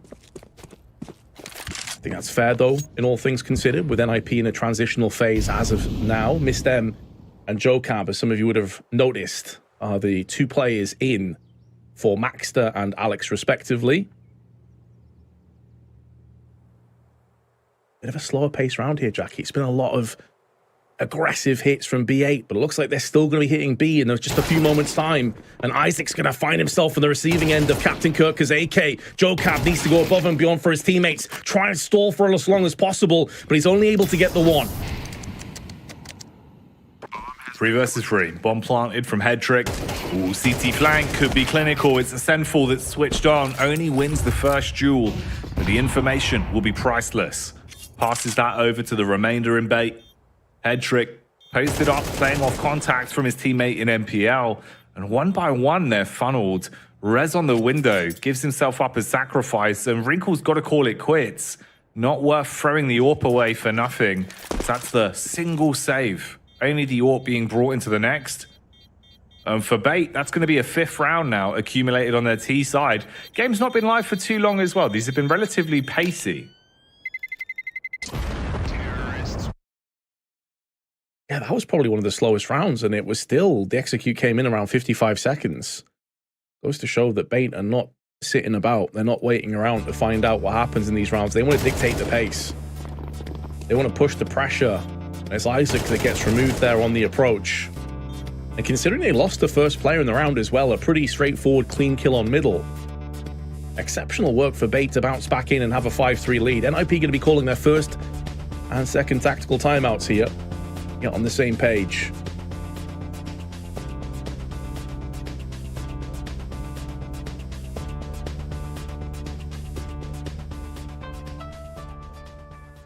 Keeps going in from the left-hand side, does exist. It's a bit of a blind spot for the fist bump there. So it requires the two-step system, the tap on the shoulder into the bump. It's a classic strategy, been working for years for him. And now let's run it back. Let's see if this time around it will be any different for Wrinkle. You've still got the AWP. That's the big ticket item. He was able to keep it in play, so impact with it could be important. He wants to take the pace aggressive towards Palace. Seems like he's pre-scoped on that one. Hasn't seen anything yet. A little bit of commotion out towards middle as well, so early utility being burnt from both sides. Nade goes wide though. MPL can't deal damage in through the window onto Isaac. Second incendiary down onto the tunnels. NPL can do a little bit look and hope and anticipate that someone goes jump spotting. He knows that Alex at the top of middle, but he's now been overrun. 3 separate angles.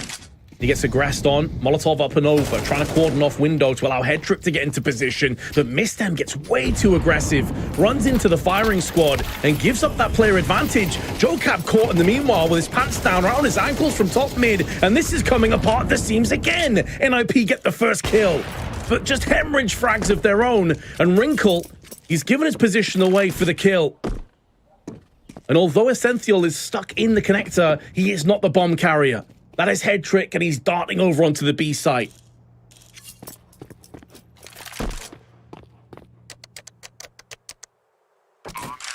Punches in those digits and confirms the plant. For Wrinkle, though, you're really in a bit of a damned if you do, damned if you don't type situation here. Going for the 1v3 retake on a B site this late, almost an impossible feat.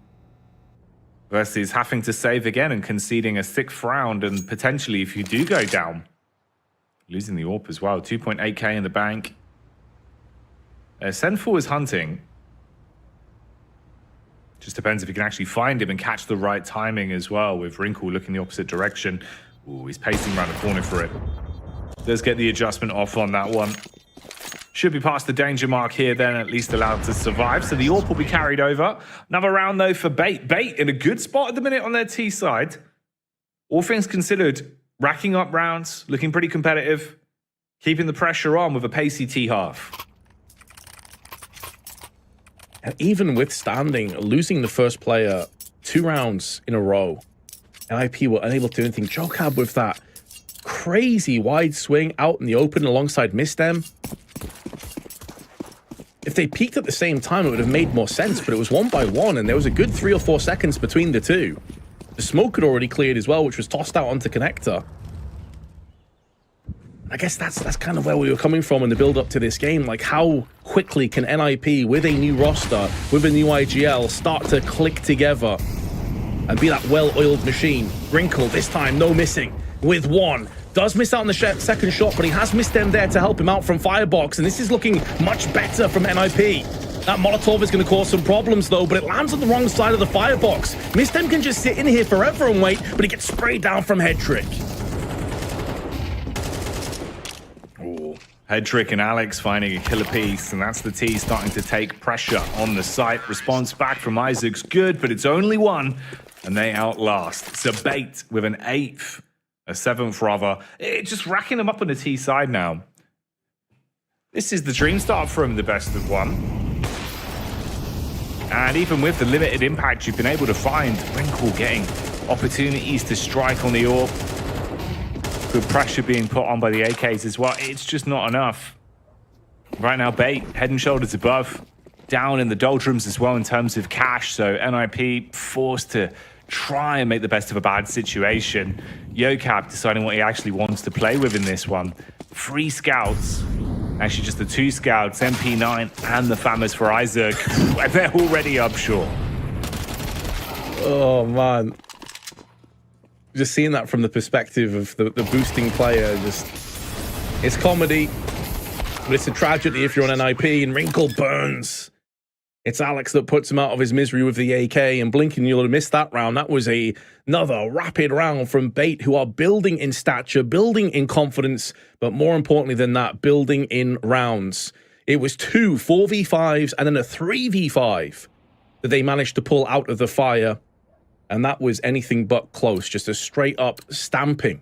8-3 on their T side. And keep in mind as well, Jackie, 2 of those rounds were off the basis of Nip winning the pistol. When it's been rifles, it's been all B8 all day.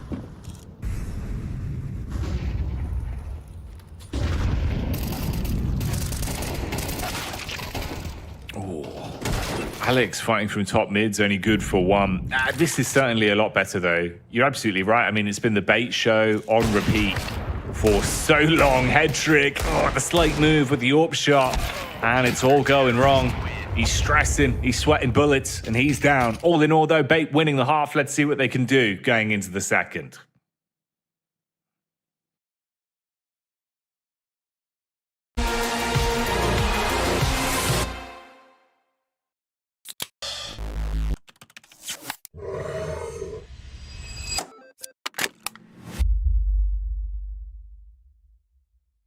Something tropical.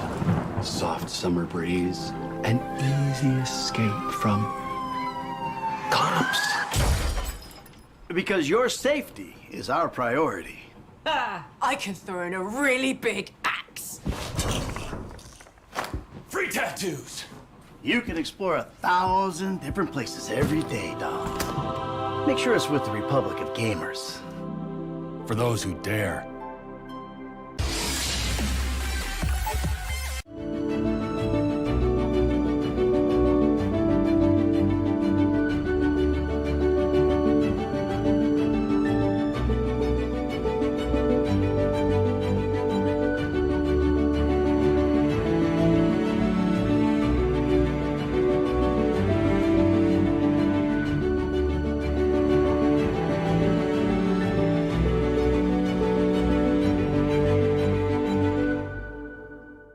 Good people, this might be the world's most accurate gaming mouse. It was specifically designed for pro-level gameplay.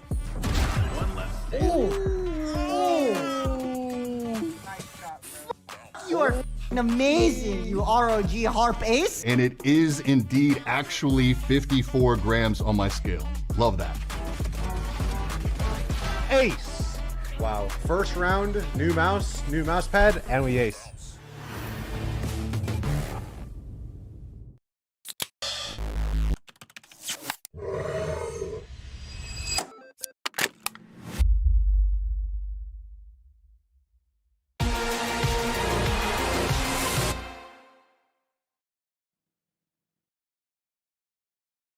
All right, then. We strap back into the action for the second half. Bait winning out at the minute on Mirage.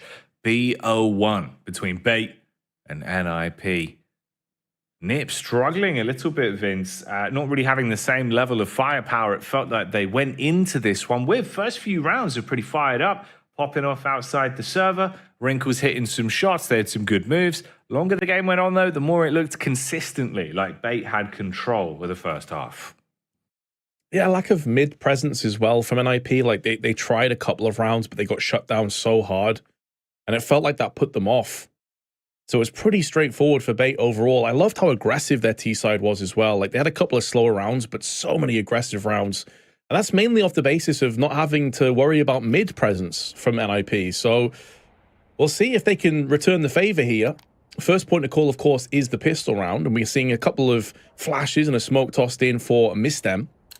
So they have the opportunity to execute on either side. This is where we're going to see MIBR like really earn his paycheck. On these T sides, calling, we know that he can also frag as well. Like he's a very capable fragger in his own right. So this is where I think MIBR should start to come into his own.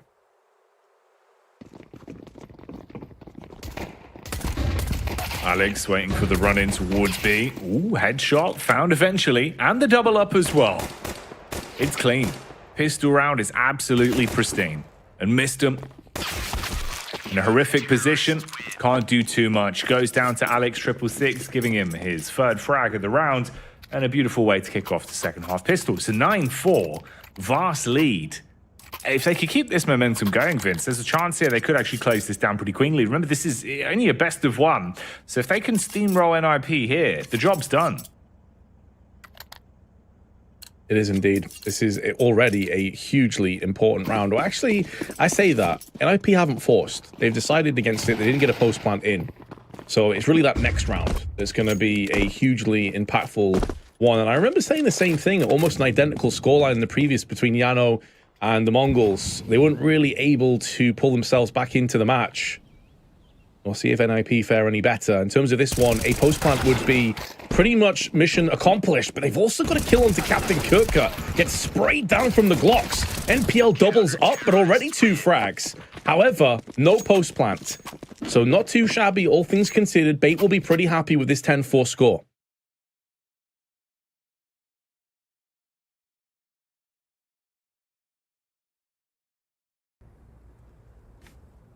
Yeah, it's a dream start for them. Can they just keep it going, though? Is this just business as usual? Next couple rounds, close it down, have an easy start. Calm first day, calm first few games. Round 15 revving up, though. NIP, buy to play with, utility in the back pocket, set up outside the A site, Isaac inside Palace. Molly around the corner, see if you can force Captain Kirka off the angle. He instead opts to run straight through the smoke, play on the off angle. Flashbangs there. Do they find him? They're looking like they want to try and phase out, but Isaac's paranoid about this. Coming for the backup towards the smoke. Rez eventually finds the head. They deal with the potential spy in the back line. Yeah, Isaac got the Guardian Angel frag. Didn't need to get his hands dirty. Now Sential stuck on the wrong side of the boxes, or perhaps the right side, depending on which way you look at it, because Bait now spring back into action, effectively a bonus round, and Alex is keeping the dream alive. Isaac with a spray, but it goes awry, and now Alex in a 1-on-2 against a weakened Wrinkle. But there is a flank contingent coming into play. He picks up the kit and has to come back out into the open, but he should be a dead man, and Misdem will not fail from that angle. 10-5 to score, but it was a close one. Bait nearly snatched it away. Yeah, timeline there where it could have got really bad really quickly. Even this instance as well, on the push out, you're washing towards the apartments and thinking, damn, they really could have actually been so problematic to pick that one up. Felt like you just had the entire team fragmented. Isaac couldn't really get past and made it uncomfortable. Is what it is, though. They deal with that round. 10-5, 5 rounds down for NIP. Far better when it comes to the actual weaponry, though. They're actually going to have AKs to work with, full nades as well. For Bait, job doesn't get any easier. Headtrick wants to take first contact with the Deagle, trying to bait them into Captain Kirka. Wide swing's good for the flicker. Ooh, does hit the head onto Yocap, so at least one casualty there. Line of smokes, though, is going to be so difficult for the CTs to penetrate through. And if they concede the post plant, no kits will also be a problem. So they're going to try and boost up here and have a look over, but they've made noise. And they're a bit scared as to any of those Ts being up close, catching them as they try and reboost again. But NIP are really slowing this one down. They're going to allow the smoke wall to clear. That could prove to be fatal. They'd effectively be walking out into the open with no real utility to help them. And although they've got the superior firepower, if they walk into the crossfire, that could be it. But Rez and Isaac are going to get them out of that predicament. They won't have to walk in just yet. Essential putting down one frag, and NPL goes in for one of his own, the MP9 spray. That weakens him up, and Essential will clean up the rest. Suddenly down into Misdem, versing up against Essential, and it's a labored spray, but the AK prevails, as do NIP by the skin of their teeth again. Damn. Some crazy close rounds here. You had Bait on what felt like an unbeatable streak, playing very headstrong, racking up round after round. We get down to the crunch now, and NIP find answers. 2 times they've been tested, twice they find answers. You got to try just keep this as clean as possible for as long as possible now, though. That's the real big issue about it. It's a hell of a comeback, as there is a bit of a buffer that's been built up from bait, so you've got to dismantle that, win a few rounds cleanly. 4 to be precise. Money's at least on your side. They've got far better firepower. For bait, it's a little bit more broken. Deagles, 5-7, single flashbang to give them some sort of utility to at least pop in to make a play. Beelining it towards mid early. That's going to be Rez's heads up gambit, just throwing the nade down. It's an A stack from the rest of bait, though. Might have read this one right.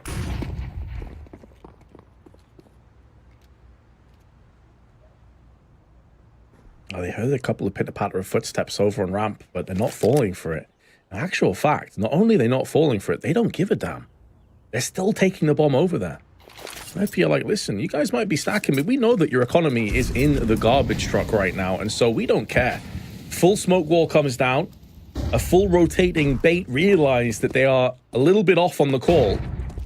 And they're going to course correct real quick, but now they've closed the gap. NIP up close with these AKs, looking to hunt down the prey of those USPs. And although the wide swing comes in, it's just the 1 kill. Captain Kirker, Isaac just tapping himself into 2, and there's a 3rd on top of it. As clean as you like. And 10-7, that fast deficit now brought down to just 3. Yeah, the gap between them closing.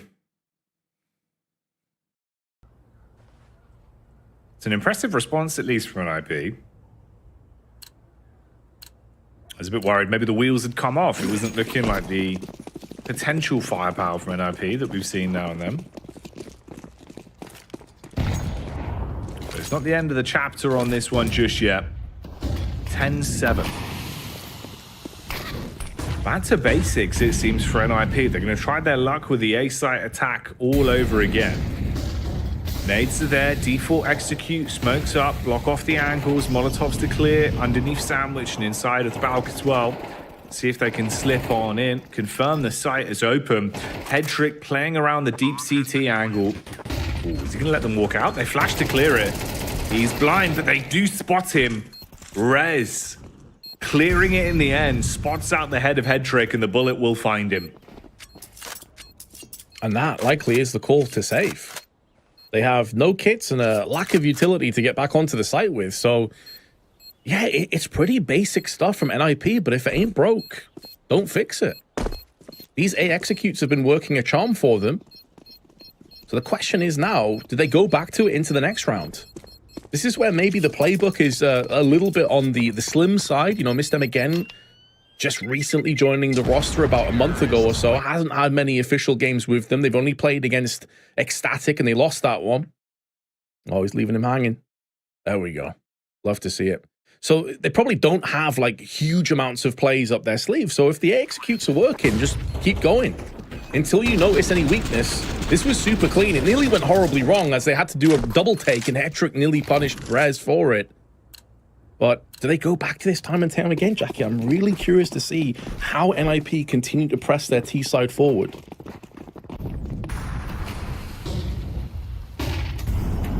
Yeah, where does it cap out? You tried the A play. What more have we got in store?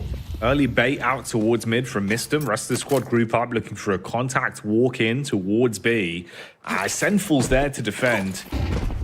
Utility set up. Cheeky poppers over the top. That's the flashbangs in. A Senful. Can he deliver on his end of the bargain? They've already beat him in terms of the spacing, though, and they're inside of the shop. He does the brute of the damage onto the first few. Yocab's ahead of the timing, and the molly's going to be a huge piece of the puzzle. Burns them out and delays the rotate time so much. Very important kill there from Wrinkle into market. And now the spray is through from Wrinkle, who gets another one. It looks as though NIP have done it again. It was a 4v3. It was looking grim. It was looking dire. But MPL can only save the M4. Another successful round. That will make it 5 in a row now to the Ninjas. And Bait's struggling.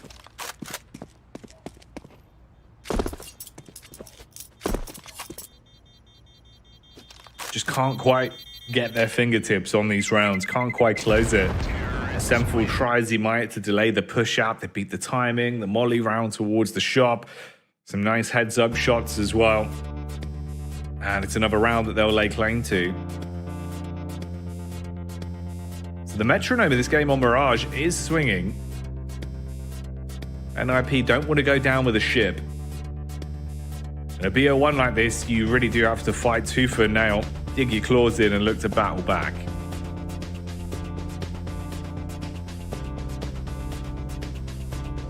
In deep thought, tactical timeout has been deployed, understandably so. 5 rounds in a row has slipped through their fingers. Actual fact, it was a 3v5, I believe, so it's even more dire. A wrinkle.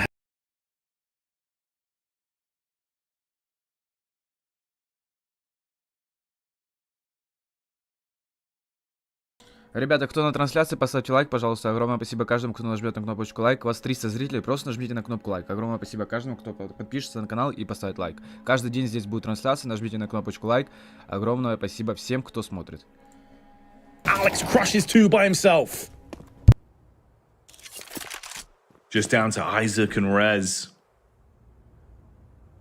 Can this duo somehow make this one work? It's a nice first frag from Rez, but head trick peeks in and he'll spot the second as well.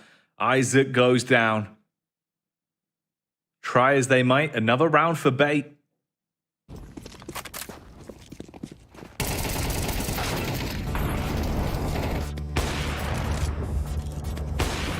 Huge double from Alex. If he dies, head trick is not able to position and post up to peer down onto the apps. He has to fall back into the market, or he has to fall back onto the balcony, bench side. The entire dynamic of the round switches. So Alex with that double, worth its weight in gold. And now another tactical timeout has been called, this time from NIP. This game is so incredibly close. A chance to fast track to the upper side of the bracket in this group and play for a place at the playoffs. 11-9 the scoreline. Pressure back on NIP. They got tons of cash to utilize, and they've got that up back in play for Wrinkle.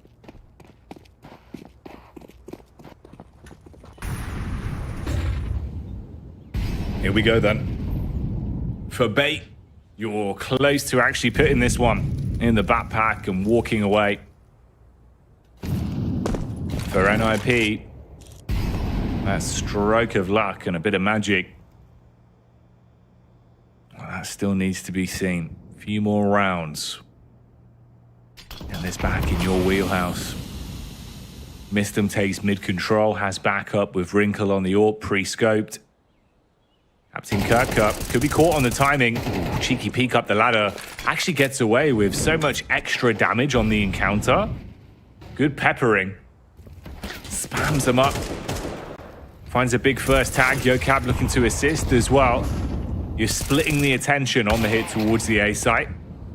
1-for-1 trade back at middle as Wrinkle hits the shot on Alex 666, and Mistem should be ready for the adjustment from MPL. Can't quite get it though. Fadeaway shot, 4 versus 3. 45 seconds. NIP need to get a wriggle on towards that B side where Head Trick is currently laid in wait with his AWP. Wrinkle is anticipating a rotation through from the jungle. There is one forthcoming, but it's actually from the CT spawn instead, so he's not going to spot this. And at this stage, Bait know there's a chance that someone is in the window area. Hetrick, though, is hearing the footsteps, needs to reposition, nails the first shot, but there is the return frag. It's Rez on point. 15 seconds now, and patience proving to be a virtue for Wrinkle. Captain Kirk knows he's overwhelmed, swarmed by T's, has to try and make a move in. Enough time for the post plant, but it's going to be a 1v1. Rez up against MPL. Rez has got the angle covered on the walk-in. MPL tries to catch it off guard, makes it awkward. He's got to spam into the shins, but he can commit to the fight. And does get that one over the finish line. Timeout going to be called in here. Coach of Bait wants an opportunity to talk to the boys, figure out what's going wrong. I mean, it's dangerously close. It's been a big comeback with some of these clutch rounds for NIP. Made a world of difference, and now only one round of difference between them. No guaranteed OT yet, no safety net for either team as well. It's only 11 rounds on the board for Bait.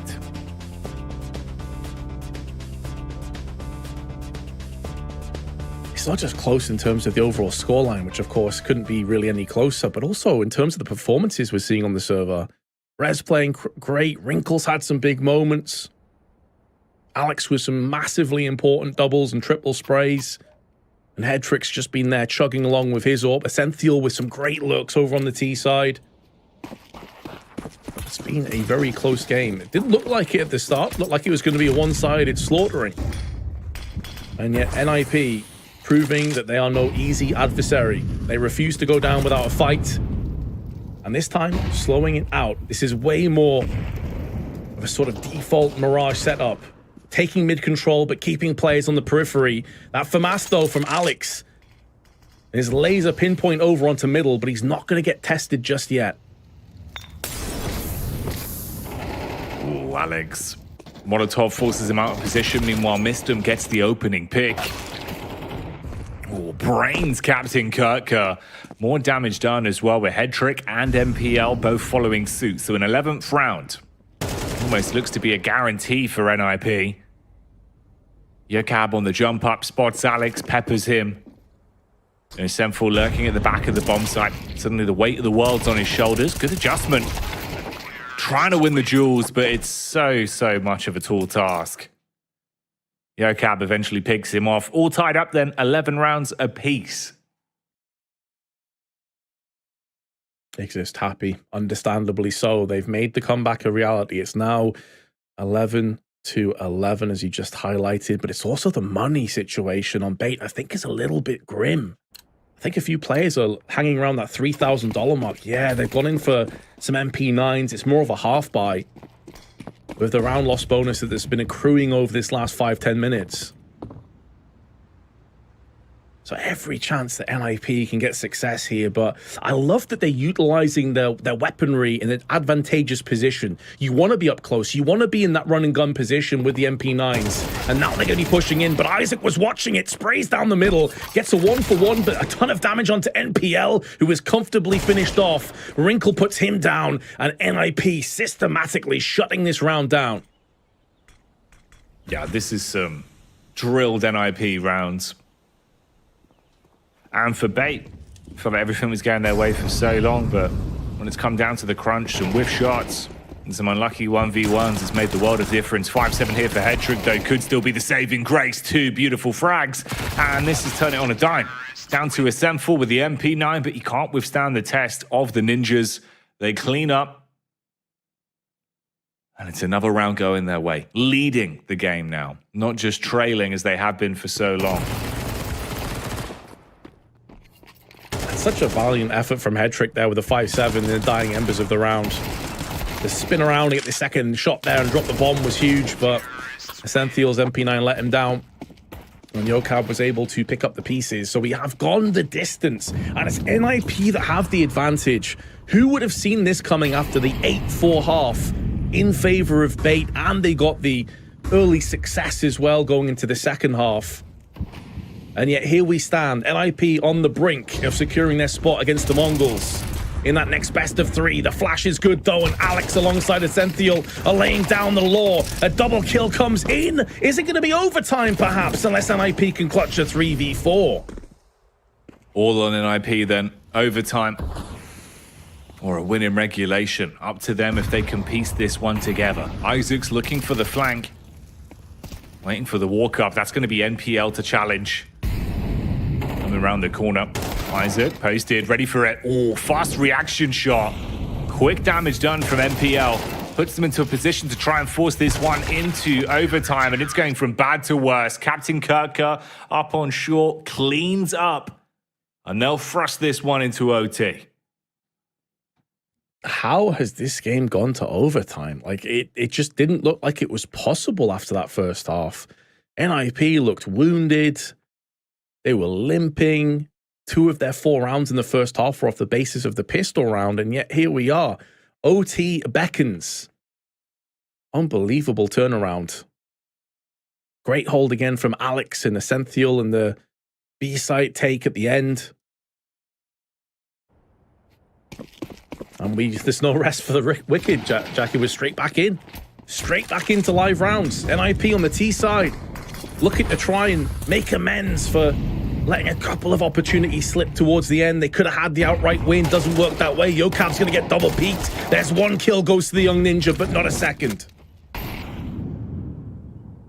Early 1-for-1 trades. Oh, missed him with a flank up the back as well through connector. There's a single step, and the scope will spot him. Instant tap to the head, though. Forces a reply back from MPL. Further 1-for-1 trade, bringing us down to a battle of 6. Bombs on the move. That's in the back pocket of Rez, and Alex might just catch him on rotation. To play towards the A side. Meanwhile, inside of Palace, NPL still here. 1v1 versus Wrinkle. They spot one another. Wrinkle was hoping that he could crouch up to him, sneak in and assassinate. Instead, he goes down, and it's all left on Isaac, outpositioned, outnumbered, and with the bomb in an uncomfortable spot. Position now attained. Bullets being spammed and peppered through the smoke. Molotov will give him a bit of information. He's managed to somehow isolate all 3 players from each other in a couple of moments there. Nearly transfers in for a double spray. That would have been an outrageous clutch if he pulled that off, but it's not going to happen. And so Bait claimed first blood in our overtime. First round goes to them, but another back and forth affair. Yokab kicking things off, but it was pretty much this flank in from Istem that closed the door on the round.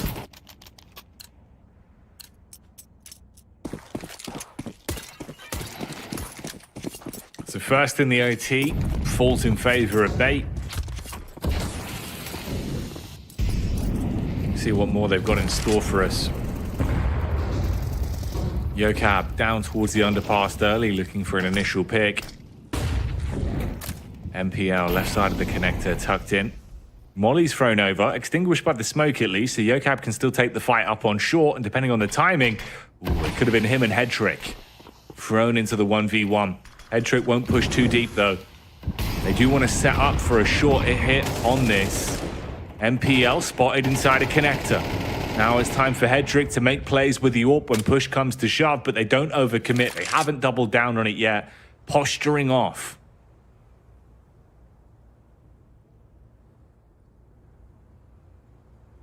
Yeah, that's the key point. They have not committed as of yet. They've kept their options open and available. They still have con control should they choose to try and hit on A. Yokab is watching for rotations. Our smoke goes over onto jungle. That's all about short push, and Headtrick realizes it. First kill down, Molotov behind it. This is going to eat a lot of time off the clock. But they have Rez also in the apps, and he can try and pincer in, but it's Alex that sprays around from Con and Window respectively that shuts down 2 plays and drops the bomb down. And now Headtrick, even if he dies, Essential should be there to help him out, but it won't be happening. Bait have picked up 2 rounds in a row in OT, and they're starting to make this look a little bit easier.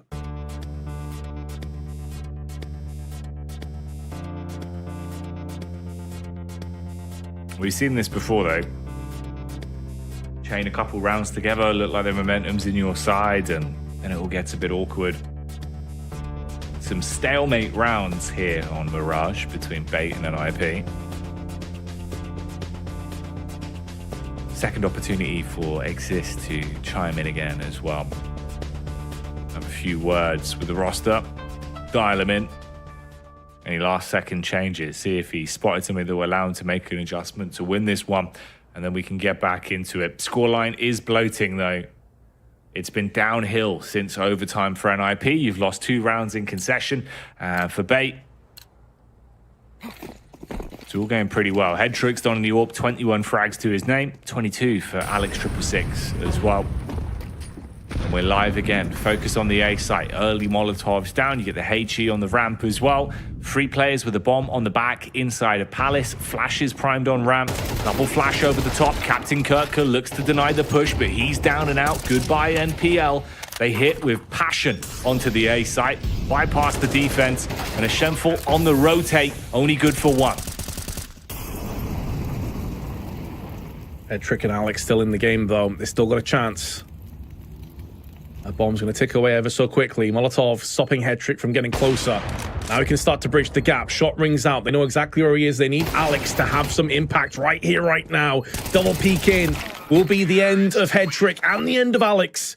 As we move into that second half of OT, Bait still have the advantage, but Nip don't get clean swept. Managed to just pull it out of the fire at the end. There are a couple moments there as well, Jackie, where I honestly thought that Nip had maybe overthought it a little bit. Nearly got caught a couple of times, but some huge entries from that man again, Rez.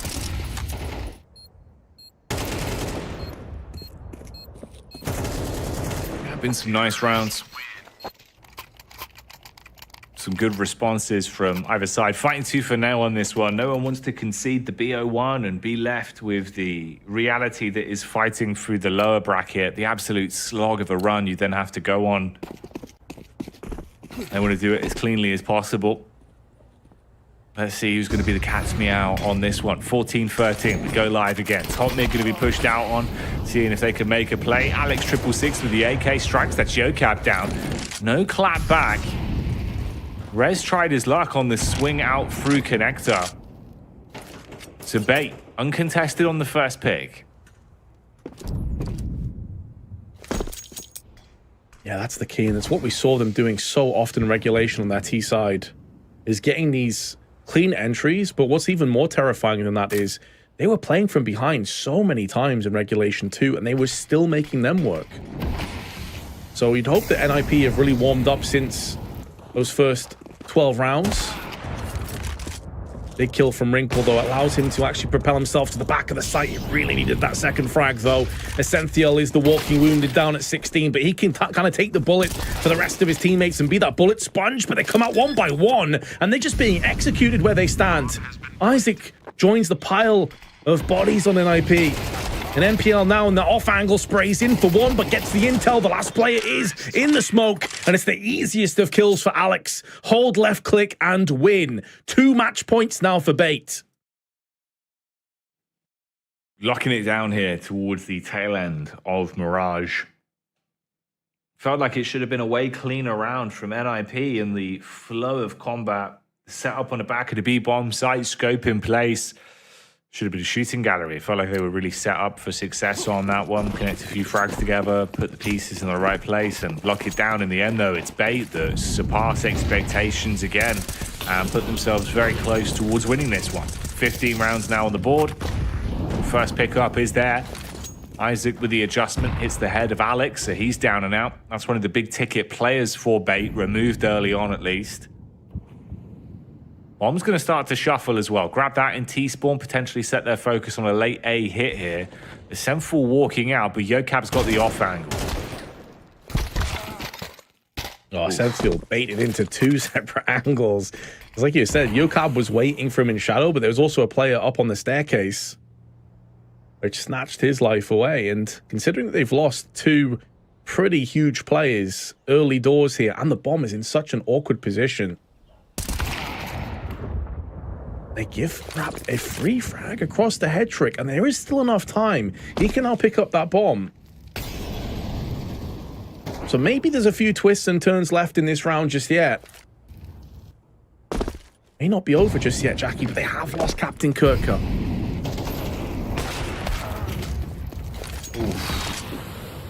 Miss on the AWP shot back as well. Spells even more dismay for them as NPL's all that remains. 1 versus 3. Good for the first, there's the second. Oh, mate. Almost the timeline where NPL picks it up in the 1 versus 3. Quick succession of 2 kills. But it's the man round towards CT that gets the best of him. They trade that one back. 1 round. 1 round now is all that stands between both sides.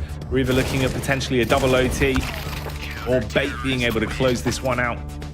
16-14 here in the next round. I tell you what, NPL definitely just sent shivers down the spine of NIP when he landed that second frag and then transferred into a 3rd shot but didn't quite land the mark. There was definitely a second or half a second where NIP were holding their breaths on that one. Showing us that flair, that mechanical skill that we know he's capable of. They have 1 more crack at getting this one done in first OT. Otherwise, we go again. and this game is continuing to deliver. They lost Alex very early on last round, so I feel like they are going to be a little bit more passive to kick things off, but it's going to be the full execute. NIP lived by this tactic so often on their T side, and now they're going to have to try and deal with it themselves. Smoke walls up, break that open, get vision for the fight. They're already all over the bomb site though. Minute and 26 on the clock, and Asenful hasn't even started punching in those digits yet. Spam through ticket booth does net you the pick up onto Captain Kirker. Ooh, missed them actually making some major plays. Good predictive pre-fires. Pepper's back onto another man as well. That's MPL that's forced out of position. Almost looked paranoid from the early tag. Forced him to fight Wrinkle. Goes down, 2 headshots picked back up. And NIP revving the engine, looking to fight back in on this one. Damage from the smoke is enough alone to soften him up. Headtrick and Asenful rattle back the shots, and Asenful withstands 16-14 in the end. They close it down, starve off the potential second overtime, and will pick up the victory versus NIP. That's Bait winning it in the BO1 on Mirage. Man, was that a lot tougher than I think they were expecting after that first half. But it doesn't matter how you get the W as long as you get across the finish line eventually. And they have done just that. They will face the Mongols in a best of 3 later today. Whereas NIP, they're going to be facing Yano in that lower elimination bracket best of 3. So no rest for the wicked for either of these teams. But man, that was a close game, Jackie. I think on paper it was certainly close in the first matchup, but I didn't expect it to be this close.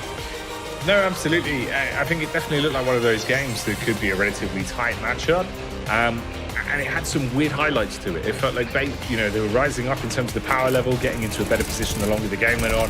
NIP, you had some classic rounds they should have won this. Some simple, easy ones that they just couldn't hit today. Whereas the harder rounds, spread into clutches, they were still being able to pick up now and then. It's a bit of an odd one for me. Felt like they just weren't playing in their best form. I think that's sort of been the tail of the tournament so far. Not everyone's at their A game just yet. They're revving up into it, maybe a little bit of a slower start for some of these teams. Problem is, you now get left in a position where you've got to fight through that lower bracket. You can't really afford to make mistakes anymore. We'll focus on that qualification game we're going to get off the back of this as well, of course, with our 2 winners now being known. The Mongols and Bait at least going head-to-head in the BO3. Yeah, which is a tantalizing prospect as well, really. I think like that's another potentially very good matchup. Yano against NIP, I think should be more one-sided on paper again, but you never quite know what to expect from these games. Best of 3 also will get a chance to see what Yano have up their sleeve in terms of their veto. Well, that's in the future. For the time being, they getting that W, playing well in the process, and we didn't see like a one player really take over the map and make it theirs. Like, it wasn't the head trick show, for example. I think a lot of people look at Bait and they think, oh, it's head trick or bust. It wasn't today. Like, everyone really pulled their weight. No, absolutely. I think we definitely saw a lot of, you know, key players stepping up on the side for them.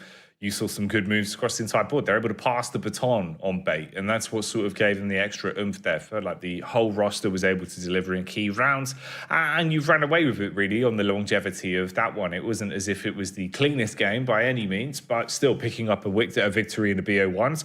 That's all they're really going to be bothered about, right? You can focus now on what's yet to come in the tournament.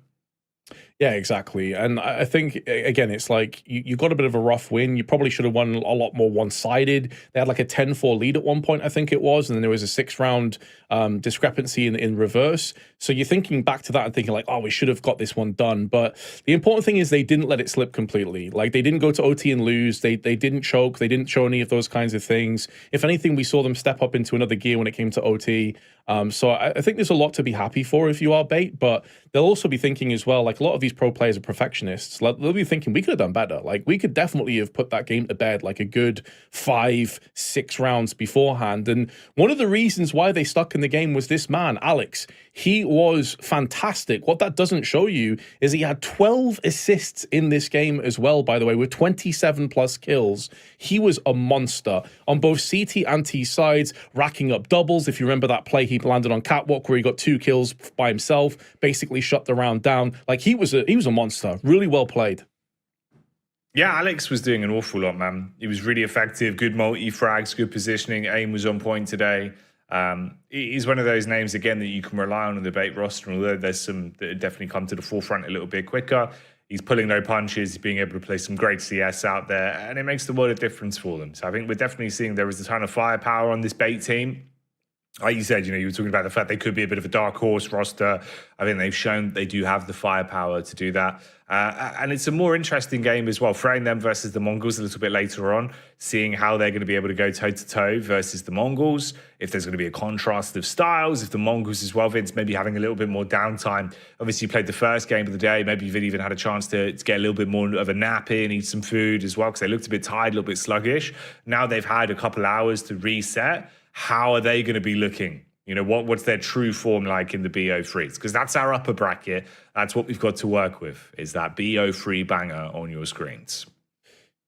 Yeah, and even within the context of the win that the Mongols picked up over Yano, I think it ended up being a 13-7. That was with Yano picking up the first pistol round and actually getting a bit of a buffer of rounds. Once the Mongols got their kind of like bootstraps on and they started going in the right direction, they kind of became unstoppable. And it was mainly Blitz, and he was the player that looked the most tired. So I would have to feel if they've had a chance to rest now and recuperate just a little bit, then they certainly would be my favorites to win this whole group, as I think most people would have expected coming into the tournament anyway. But we did see glimpses of brilliance from Bait there as well. So it could be an interesting matchup, but I think the Mongols surely have the advantage on that one. I think so. I think so. This should be an opportunity for the Mongols to guarantee themselves qualification through the group in this next BO3, avoid any potential other matches they'd have to worry about, and set their focus just on the actual arena stage when we get closer towards it in a couple days' time. Avoid any instances of them burning any extra energy than they need to, and give themselves ample time to rest, watch the other games, go into it feeling relatively chill, because they are certainly one of the big highlight prospect teams, I think, to potentially take the entire Elisa Masters. So hopefully they're on their A game and have had a little bit more time to adjust. But that's both of our opening BO1s in the bag, Vince. All BO3s from this point forward. Indeed, we have two more best of threes coming up today. I believe that there is about an hour break in between to give the teams a chance to get themselves properly rested. Obviously, Bait have just finished their game, as have NIP, so it gives them a chance to get some food and stuff in them. But so we'll have like an hour break, but then after that, we will be coming back with best of threes, and we'll be deciding what kind of happens with this group going into tomorrow. We'll get to do it all over again with Group B. Oh yeah, it's going to be exciting stuff. So keep it locked here at the Elisa Masters. Like Vince said, behind the scenes, we'll get things ready. BO3 set to start in about an hour's time. Keep it locked on socials for any updates as well.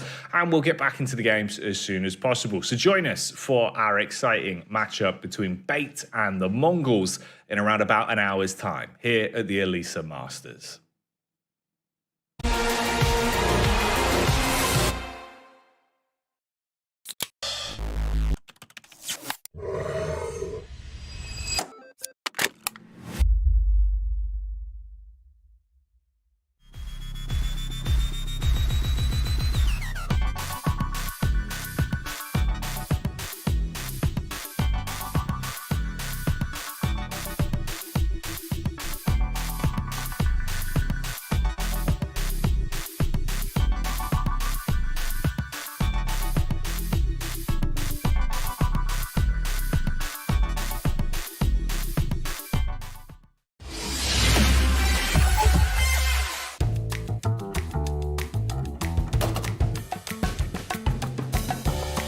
What's your sense?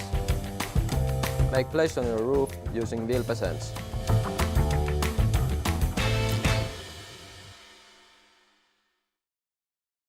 Meet Team Reactor. They are not here to play games. As a matter of fact, they're not that good at gaming. But when you develop a game, it takes more than just mechanics and graphics to make it a success. And that's when Reactor steps in, so you can focus on what matters the most, bringing your game to life. Reactor. Go beyond the game.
It won't go away. I've got that feeling rushing through my body. I know that it is here to stay. It's like you're my personal Illuminati. I know that some might say that I am just a bad girl, but if you treat me right, I will be the best girl in this whole world. No, I'm not gonna bite. I got my hands on your body, so tell me what you want me to do.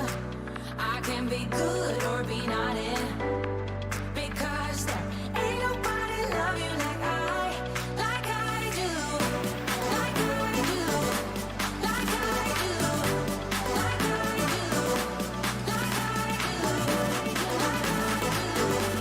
like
Put your body on the kitchen table and move the dishes to the side.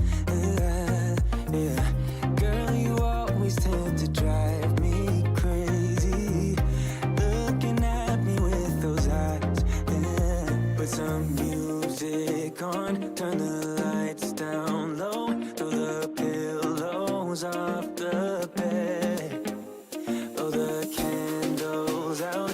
Your body slow. You got something on your mind. I'ma try to help you let it go.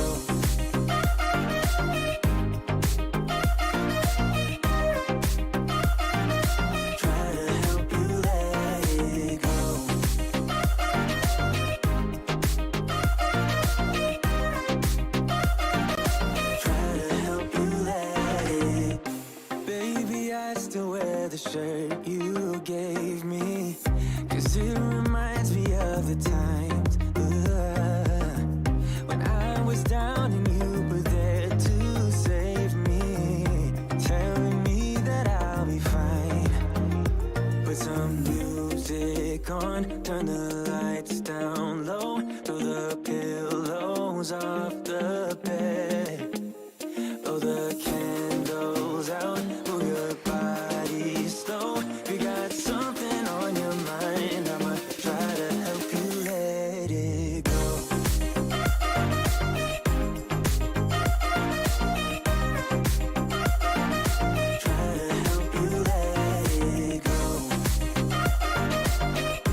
something on your mind, I'ma try to help you let it go.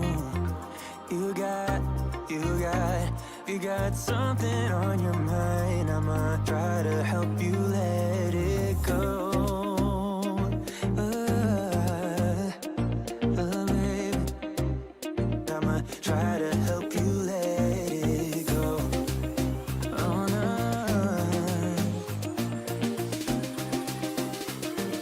Try to help you let it go.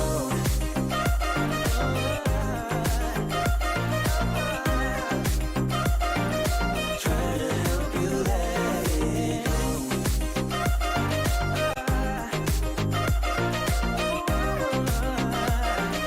Try to help you let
Now hear me, just one more dance, 'cause I know we can make it right again.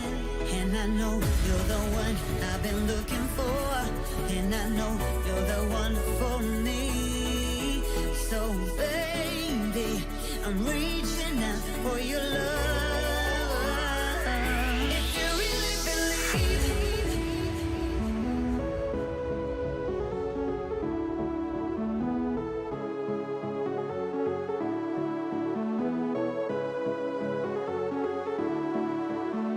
if you really believe,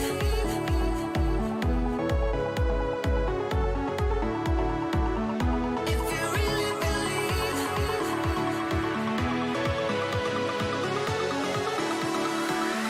if you really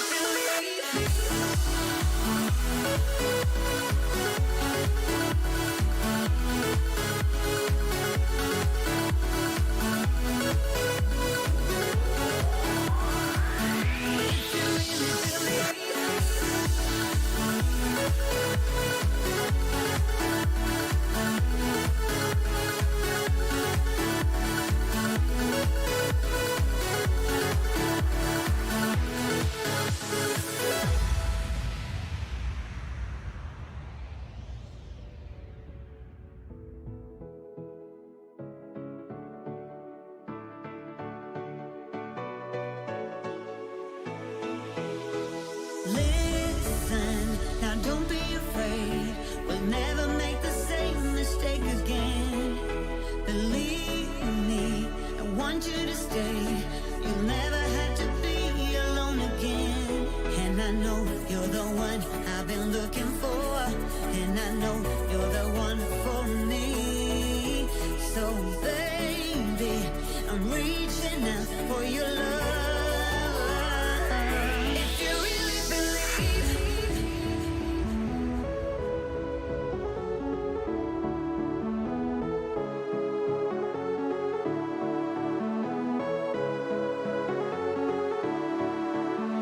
if you really believe,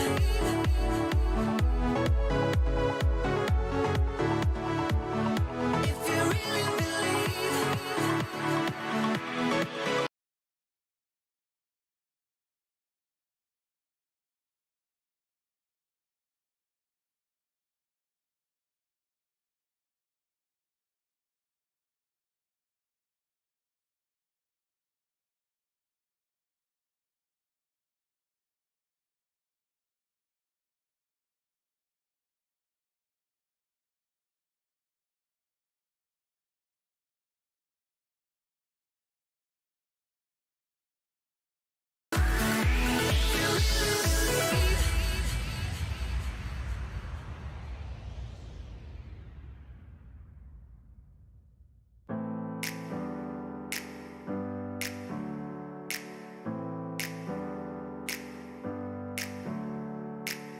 Never up, never down, never. Like a theme in a song, clever. Feeling high, feeling low at the same time. Feels so right, then I'm wrong, hoping I'll be fine. But I get up, I always do. I never think, I always do.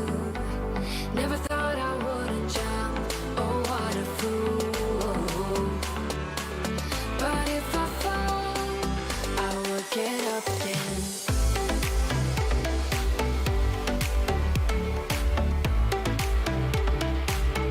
I will get up again.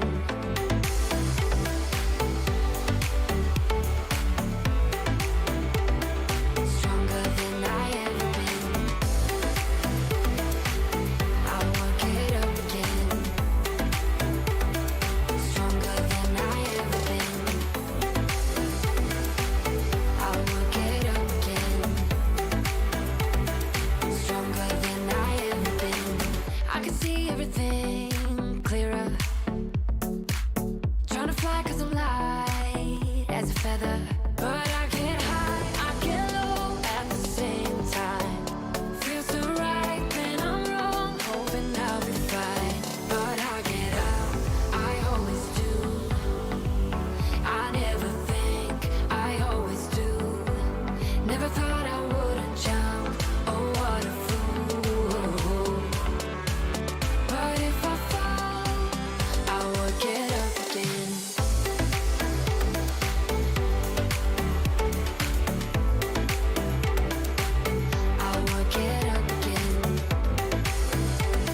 I thought I had everything, all the things life could bring, but now I do anything just to be together now. Yes, it's a new situation, triggered by physical vibrations, so many feels in circulation, and the past is history now. And I believe I was made for you, you were meant for me. Now's the time, so I've got to tell you now. I want you in the sunset with me. Yeah, you're the one, you're the girl in my dreams. Well, there's a fire in your eyes, that's why I still believe. Let's build our future where we can be free. I want you in the sunset next to me.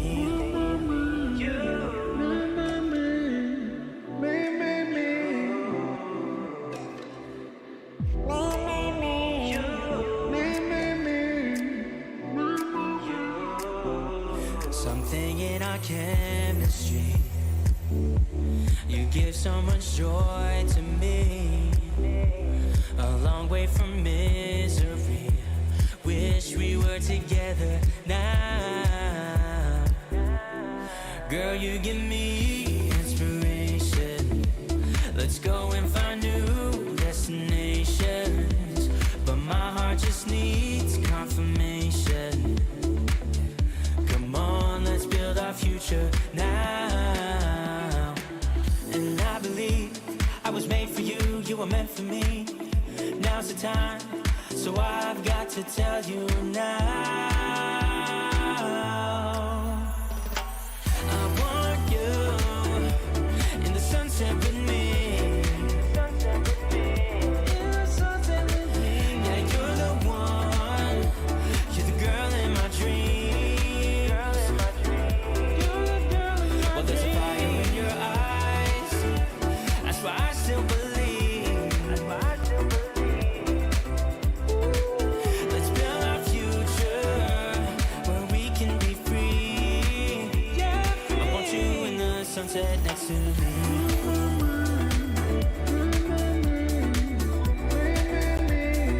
Come on, start a future.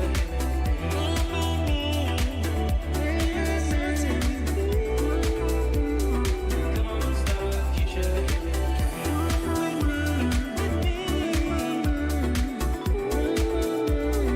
Come on, start a future.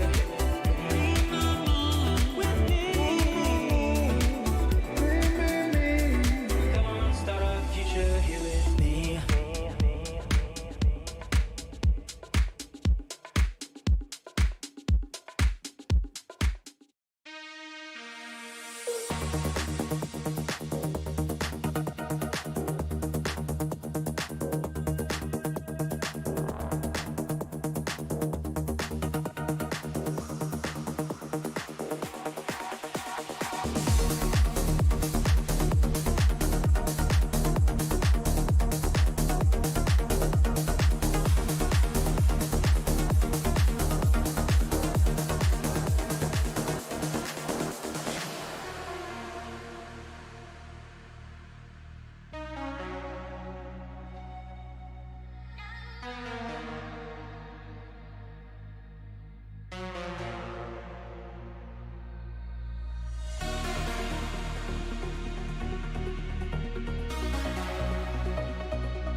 I've been driving around in my car, looking for some kind of open bar. It's gonna be alright, gonna be alright.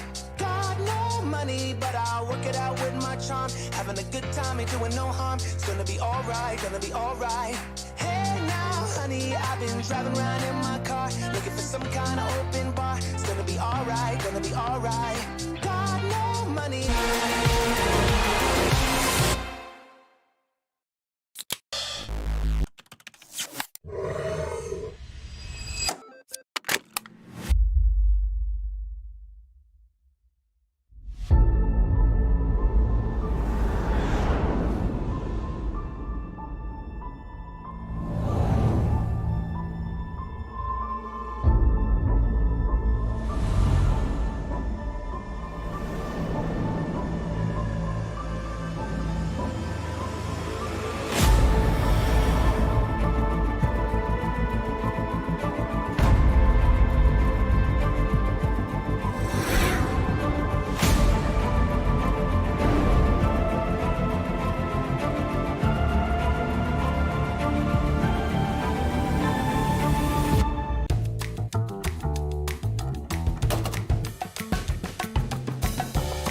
What's your sense?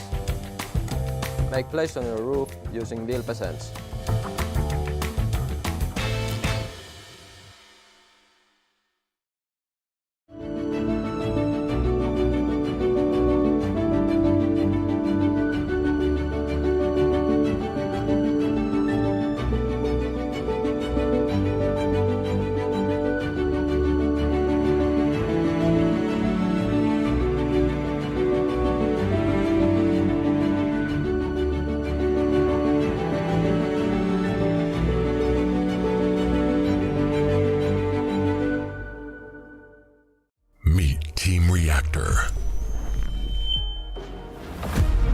here to play games.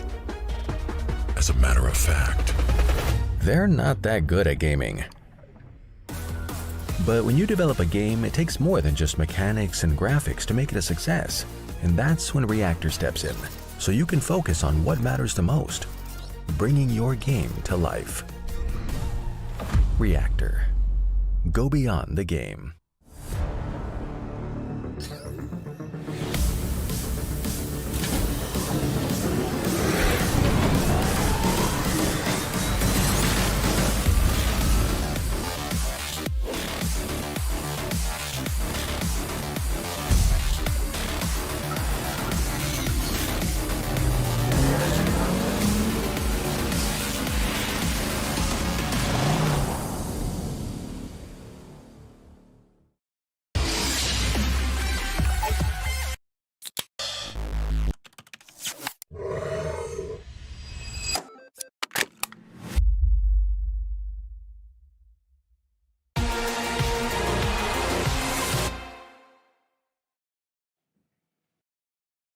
Welcome back, ladies and gentlemen, to the Elisa Masters. Our BO1s are behind us, and myself and Vince will be setting our solo peepers on the BO3 stage. Vince, this is where it gets a bit more serious. We start off with the upper bracket. Of course, we had the Mongols that won their opening game. They might have looked tired off the server, but they were hitting some sick shots.